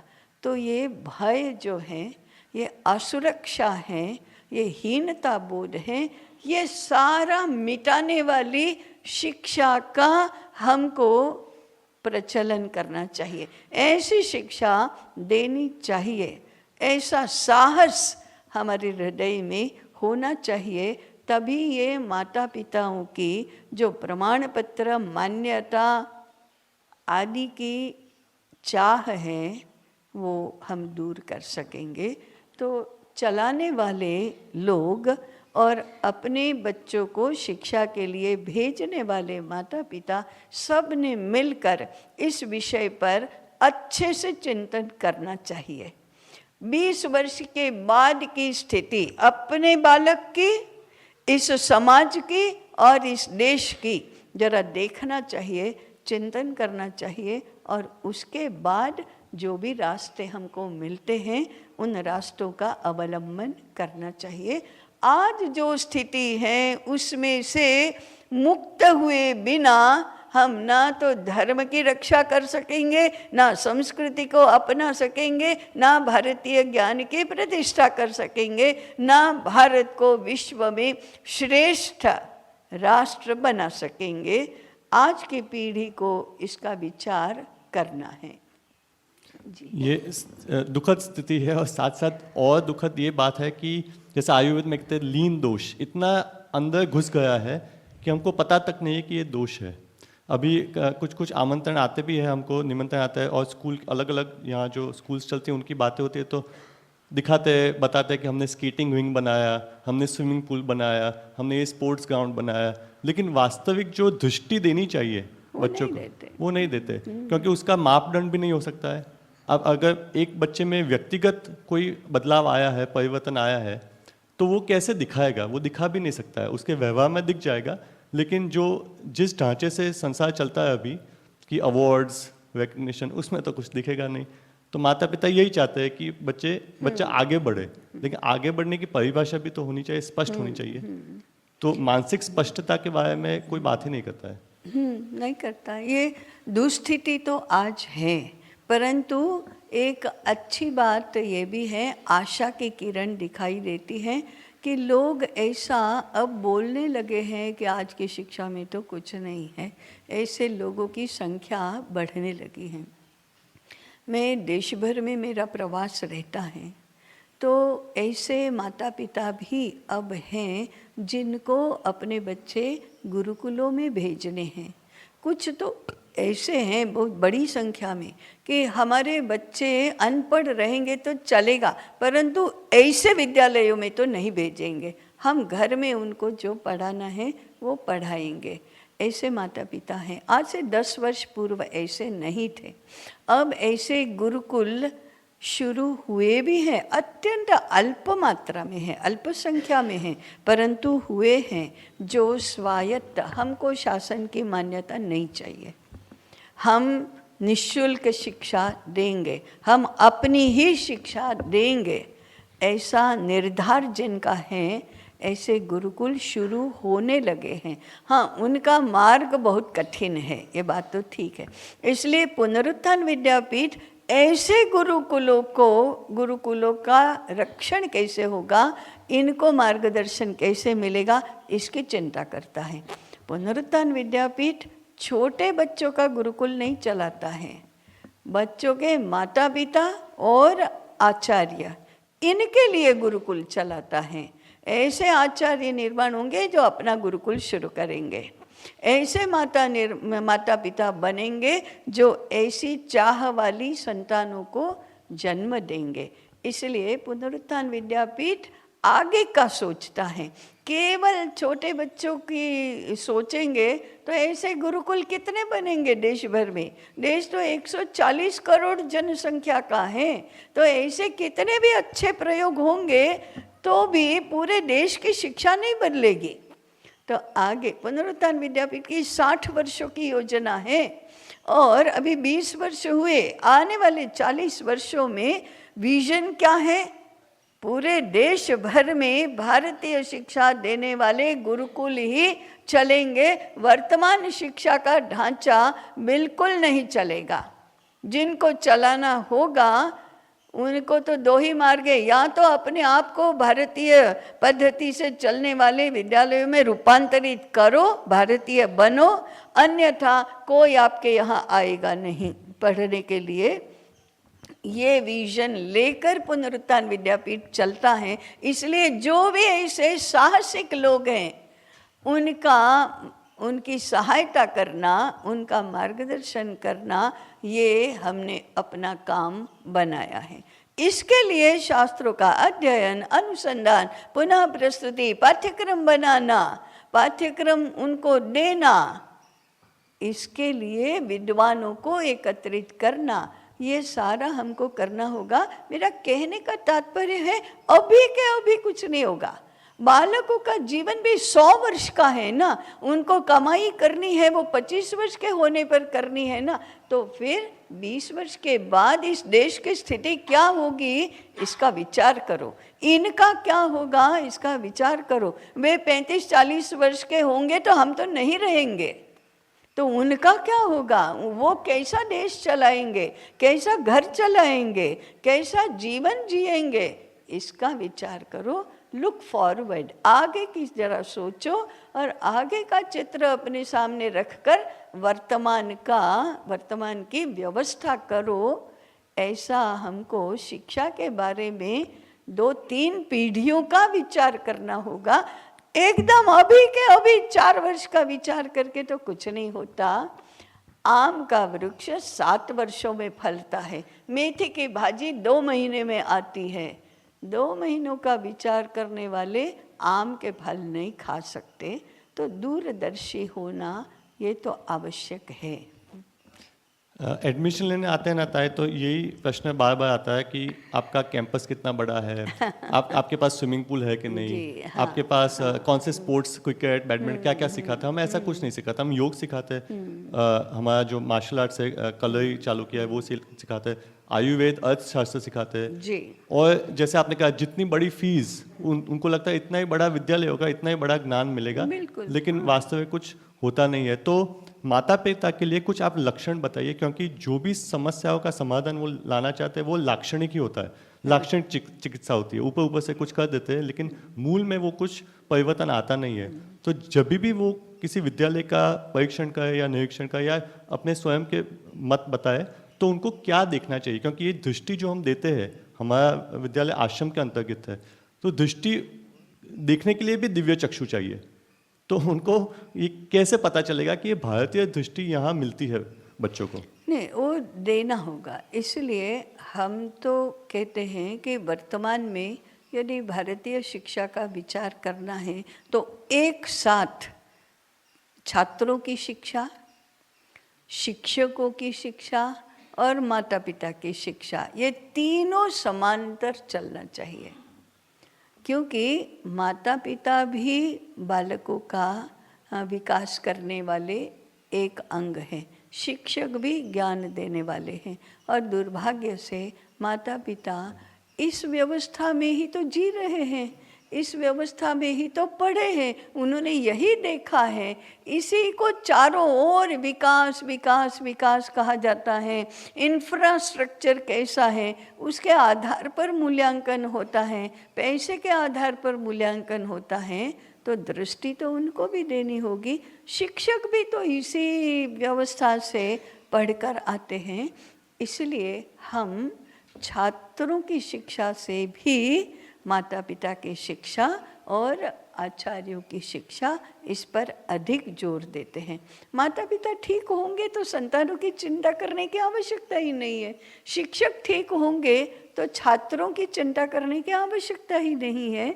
इसलिए छात्रों की शिक्षा थ्रू माता पिता, थ्रू आचार्य, ऐसी कोई स्ट्रेटजी एंड एक्शन प्लान हमको बनाना होगा। जी, क्योंकि कभी कभी आते पूछते भी ऐसा कि आपके विद्यालय की स्ट्रेंथ क्या है। वो स्ट्रेंथ से वो कहना चाहते हैं कि कितने नंबर्स कितने हैं, आपके कितने बच्चे बढ़े, लेकिन स्ट्रेंथ कैरेक्टर का होता है, चरित्र निर्माण का होता है। उसकी तो कोई बात नहीं, क्योंकि वो हम माप नहीं सकते। हाँ, नहीं करेंगे ना। उनको जिस कुएं का पानी पीते हैं उसी का तो स्वाद आता है, उसी के गुण आते हैं। तो हम कहते हैं वो तो उनका दोष नहीं है।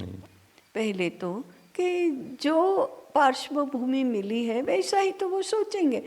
एक माता पिता अपने बालक को यहाँ रखने के लिए कैसे कैसे कैसे भी साहस जुटाता है। तो एक दिन वो उसकी माता है, उसकी बुआ आती है, ननद आती है, हे तुम्हारे बच्चे को ये नहीं आता। खलास, ये तो इसकी हिम्मत गई। कितनी हिम्मत करके रखा है यहाँ, और ननद ने, जेठानी ने उसको बर्बाद कर दिया।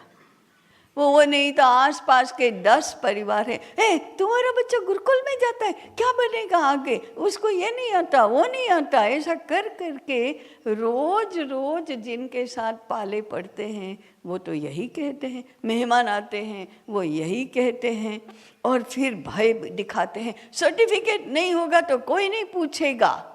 ये सुरक्षा की इतनी किल्लत हो गई है कि वो तो फिर डर जाते हैं, घबरा जाते हैं। मूल में वो कैसे कैसे करके तो साहस जुटाया है, और उस साहस की तो ऐसी की तैसी करने के लिए आसपास का समाज खड़ा ही है। तो इनकी तो हमें सहायता करनी चाहिए। आप चिंता मत करो, ऐसा होगा ऐसा होगा, बिल्कुल नहीं होगा। तो समाज प्रबोधन ये भी तो एक महत्वपूर्ण हिस्सा है। और समाज भी एक केंद्र है ज्ञान का। जैसे आपने कहा विद्यालय एक है, कुटुंब एक है, और समाज भी एक है। समाज में जो धारणाएं चलती है वही। हाँ, तो देश की 1600 यूनिवर्सिटीज़ में यदि ये पढ़ाया जाएगा तो 140 करोड़ लोग करेंगे क्या? वो क्या करेंगे? यही तो सीख रहे हैं, यही तो, इसी से तो उनका जीवन चलता है, इसी को तो पढ़ा लिखा माना जाता है। इस यूनिवर्सिटी ने जिसको पीएचडी नहीं दी उसकी क्या कीमत है? उसको अध्यापक करने को नहीं मिलेगी तो क्या क्या कीमत है? पढ़े लिखे नहीं हो तुम, गंवार हो। यूनिवर्सिटी का सर्टिफिकेट है, नहीं है, तुमको कोई नहीं पूछेगा। आयुर्वेदाचार्य के साथ रहकर सीखा जाता है। अब ऐसा आयुर्वेदाचार्य जो ऐसे सीखा है, अपनी विद्या में तो श्रेष्ठ है, भावना में श्रेष्ठ है, परंतु उसके पास जामनगर आयुर्वेद यूनिवर्सिटी की डिग्री नहीं है। तो क्या होगा? लाइसेंस नहीं मिलेगा।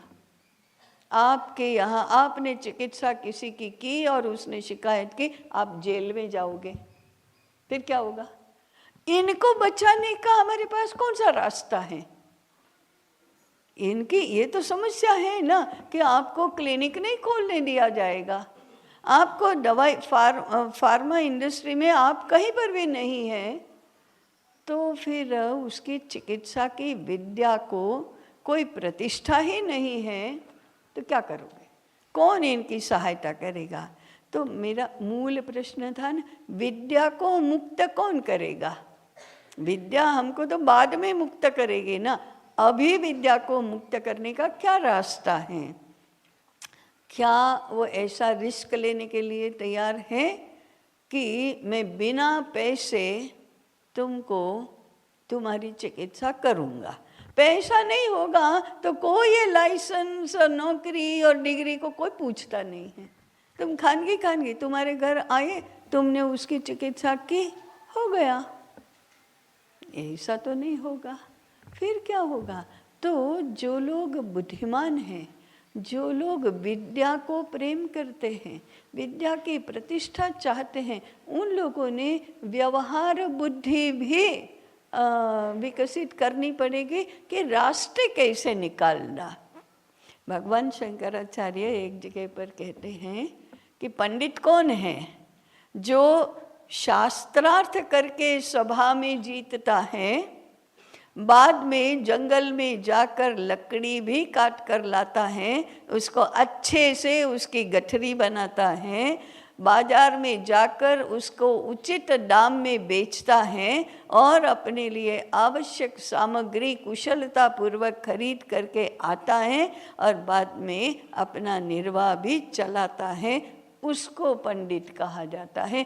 केवल शास्त्रार्थ करके उसमें जीतने वाले को पंडित नहीं कहते। यह क्रियावान सह पंडितः। तो हम लोग क्रियावान नहीं होंगे तब तक विद्या को मुक्त नहीं कर सकेंगे, और विद्या को मुक्त नहीं करेंगे तो ऐसा ही अफसोस करना होगा, अरे लोग तो मानते नहीं, अरे लोग तो आते नहीं, करते नहीं। उनके मन में जो भय है, चिंता है, आकर्षण है, वो तो जाता ही नहीं। तो फिर हमने उनकी सहायता करनी चाहिए कि कैसे जाएगा। और माता पिताओं को भी अपने बालक के विषय में सही में विचार करना चाहिए। आखिर जन्म किस लिए दिया है?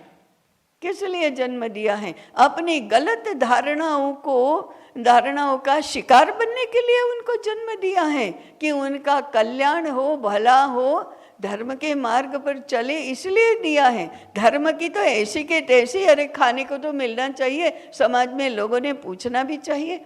इन गलत धारणाओं से हमें स्वयं को मुक्त होने की आवश्यकता है। जी, और भारत का शब्दार्थ ही है कि भा में हम रत पुनः हो जाए, ऐसी हम प्रार्थना करते हैं और उसी मार्ग पे हम सब अग्रसर है। तो मैं चाहता हूँ कि शारदा बाबा को आपका मार्गदर्शन मिलता ही रहे इस प्रकार। जी, हमारा संवाद होता ही रहेगा और हम सब मिलकर भारत को पुनः भारत बनाए। इसलिए हमने तो व्यवहार में शिक्षा का सूत्र बनाए, भारत को जानो। हमको पता ही नहीं है कि भारत क्या है। भारत को मानो, जरा आदर श्रद्धा आदि सब भी होना चाहिए, भारतीय बनो।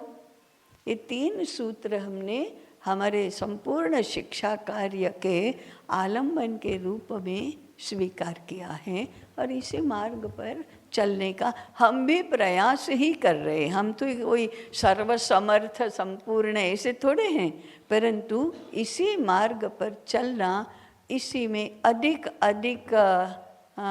यश प्राप्त करना। और एक दिन ऐसा आएगा कि भारत में भारत की शिक्षा की प्रतिष्ठा होगी तो केवल भारत का नहीं, विश्व का भला होगा। इस आशा से ही हम काम करते हैं। आप लोगों की सदिच्छा, शुभेच्छा और मिलती रहे और हमारा संवाद भी इस प्रकार से आगे बढ़ता रहे, यही कामना है, यही प्रार्थना है। जी, और हमारे गुरुदेव महामंडल श्री स्वामी नित्यानंद सरस्वती जी यहीं पे उपस्थित है, तो मैं उनको भी विनती करता हूँ कि आए और कुछ शब्द, क्योंकि शारदा बाबा और संस्कृत महाविद्यालय दोनों उनके ही संकल्प से जन्म लिए हैं, तो कृपया आए और उनके भी विचार कुछ रखिए हमारे समक्ष। सद्गुरुनाथ महाराज की जय। उपस्थित सभी का बड़े प्रेम सम्मान से हार्दिक स्वागत। ताई का भी खूब खूब अभिनंदन, धन्यवाद कि हमारे बीच आज भी ऐसे लोग हैं जो हमारे देश के लिए, हमारे लिए, समाज के लिए कार्य कर रहे हैं। क्योंकि वास्तव में कब कैसे क्या हो गया हम किसी को पता नहीं। मैं लोगों से कहता हूँ मुगल आए वो पता चला, अंग्रेज आए वो पता चला, उनको हमने भगा भी दिया, ऐसा हम मानते हैं। लेकिन आज जो हो रहा है, अब जो हो रहा है, ये हमको पता भी नहीं कि हमारे अंदर क्या हो रहा है। जब मैं हमारे लोगों को देखता हूँ और अपने वस्त्र पहनने को बोलता हूँ तो इतना शर्म आता है उनको कि ये तो प्राचीन है, ये तो पुराना है। माथे पे टीका लगाने को कहता हूँ, विशेषकर माताओं से जब कहता हूँ कि टीका लगाओ तो बोले टीका, मैं बोला चलो लाल नहीं तो फैशनेबल टीका तो लगाओ, क्योंकि विदेश में भी फैशनेबल टीका लगाते हैं, उन लोग फैशन की दृष्टि से लगाते हैं। लेकिन हमारे लोगों को शर्म आता है कि टीका मतलब क्या, क्यों। वो तो बोले नहीं शादी करके लगाया जाता है। मैंने कहा ये तो सब गलत बातें हैं जो हमको किसी ने बताया या हमने सीखा या समझा। हमारे छात्रों को भी धोती खेस में रहना बहुत शर्म आता है, उनको लगता है कि लोग हमारे लिए क्या सोचेंगे।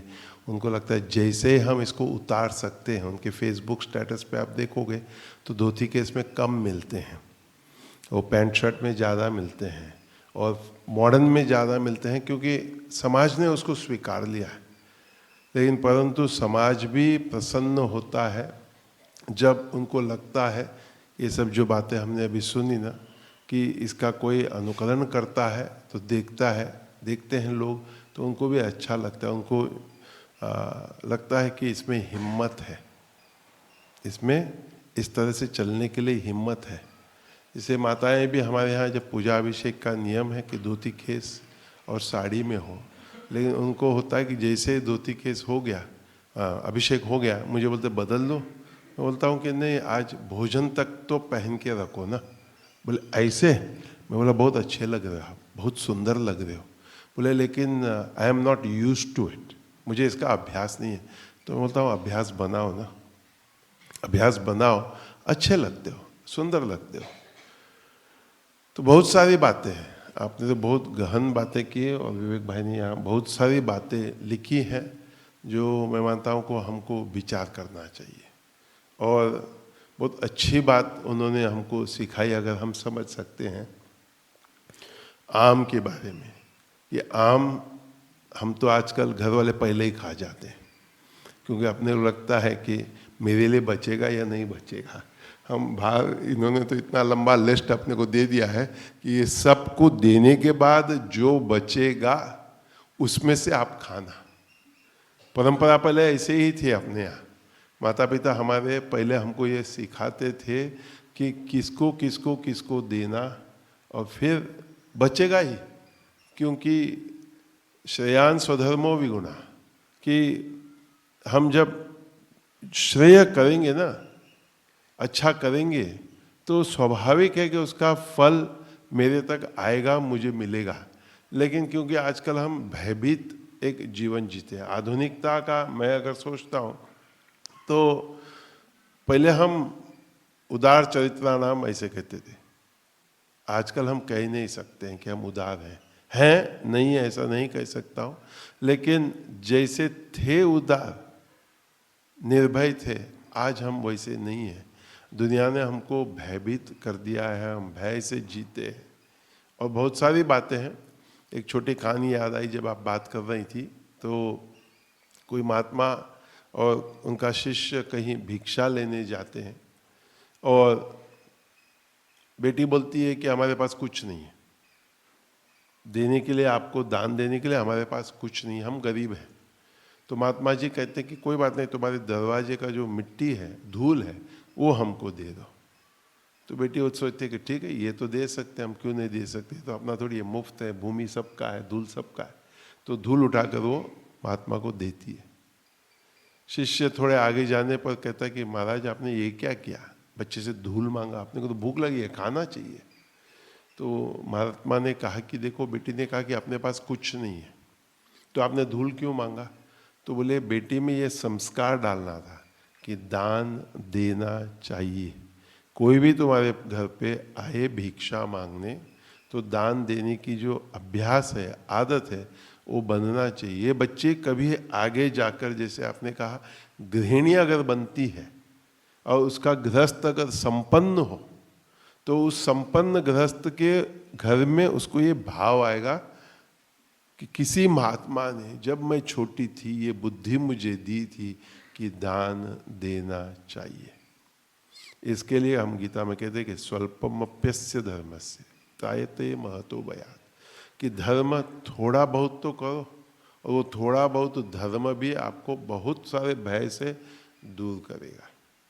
तो बहुत सारी बातें हैं जो हमने अभी सुनी है, बहुत सारी पुस्तकें उन्होंने जो है लिखी है। तो मैं आशा रखता हूँ कि जो भी हमारे साथ चाहे विद्यालय के माध्यम से, शारदा प्रभा के माध्यम से, आश्रम के माध्यम से हम जो जुड़े हैं, तो बहुत सारी बातें हम यहाँ मैं कहता हूँ कि लिखे हैं हमने कई सारी जगह पर, कि आप उन बातों पर विचार करें, बातों पर मंथन करें। आज ही जब हम जो बोर्ड लगा हुआ है एंट्रेंस के आसपास ही, तो आनंद ने कहा कि बहुत सारे लोग आकर इसका फ़ोटो लेकर जाते, आई एम लर्निंग, मैं सीख रहा हूँ, सीख रही हूँ। तो मुझे खुशी हुई कि वो कुछ करते हैं नहीं करते हैं मुझे पता नहीं, परंतु कम से कम फ़ोटो तो लेके जाएंगे। तो कम से कम फ़ोटो जब ऊपर नीचे करेंगे मोबाइल में, वो आएगा एक दिन उनके सामने आएगा, तो सोचेंगे, विचार करेंगे, कभी अपने दोस्तों के बीच में बैठकर बात करेंगे कि शांति मंदिर में ऐसा लिखा है। तो शांति मंदिर में ऐसा लिखा है, तो फिर कभी दोस्त या दोस्त जो भी होगी या होगा वो बोलेंगे चलो हम चलते हैं, देखते हैं। तो ऐसे करते करते करते हमारे विचार का समर्थन होगा, हमारे विचार में हम ये दृढ़ होंगे, पक्के हो जाएंगे। आज जो हम असमंजस है और जो आपने कहा कि शारीरिक और मानसिक बीमारियां हमारे पास है, सबके पास है, ये दूर हो जाएगा। क्यों? क्योंकि हम अपने धर्म से दूर हो गए हैं। तो मैं आपका खूब खूब अभिनंदन, धन्यवाद करता हूँ। विवेक का भी धन्यवाद करता हूँ कि लगे रहे इनके साथ, इनको उन्होंने निमंत्रण दिया। और हर महीने कोई ना कोई आता है जो अपने भाव, अपने विचार आपके सामने रखता है, और उन भावों और विचारों को हमें अपने जीवन में अपनाना है। नहीं हो सकता है ये कहना आसान है। हमारे यहाँ का मंत्र है संभव है, इट्स पॉसिबल, कर सकते हैं हम। क्या कर सकते हैं? थोड़ा कर सकते हैं, थोड़ा तो कर सकते हैं। कुछ 0 से 1%, 2%। मैं लोगों से कहता हूँ कि अगर हमारा जो प्रगति है 1 मिलीमीटर भी हो ना, 1 मिलीमीटर की, 1 मिलीमीटर तो आप बोलोगे कितना छोटा है, लेकिन वो 1 मिलीमीटर, 1% भी हो, तो जहाँ हम थे उससे हम थोड़ा आगे तो आए ना। तो ये प्रयास करो। आपका हम पुनः धन्यवाद करते हैं। आप सभी का भी, माता पिताओं का, अभिभावकों का मैं धन्यवाद करता हूँ कि आप आए। कि मुझे आज लगा कि आएंगे या नहीं आएंगे, क्योंकि संस्कार, संस्कृति, पुरानी बातें हैं। तो कुछ लोग सोचेंगे जवा दो ने, आ तो પહેલાંનું હતું, આપણે તો આજે મોડર્ન છીએ, આધુનિક છીએ, પણ છતાંય આવ્યા એટલે અહીંયા ત્યાં બેસીને મને ખબર પડી કે કેટલા લોકો આવ્યા છો, પણ અહીંયા બેસીને જોઉં છું કે કેટલા આવ્યા છો। તો ખૂબ ખૂબ આનંદનો વિષય છે, અને જે બધું વાતો અહીંયા થાય એના પર તમે વિચાર કરશો એટલી જ હું પ્રાર્થના કરું। એટલે કે વાણીએ વિરામ આપું। હરિ ઓમ તત્સત। સદગુરુનાથ મહારાજ કી જય।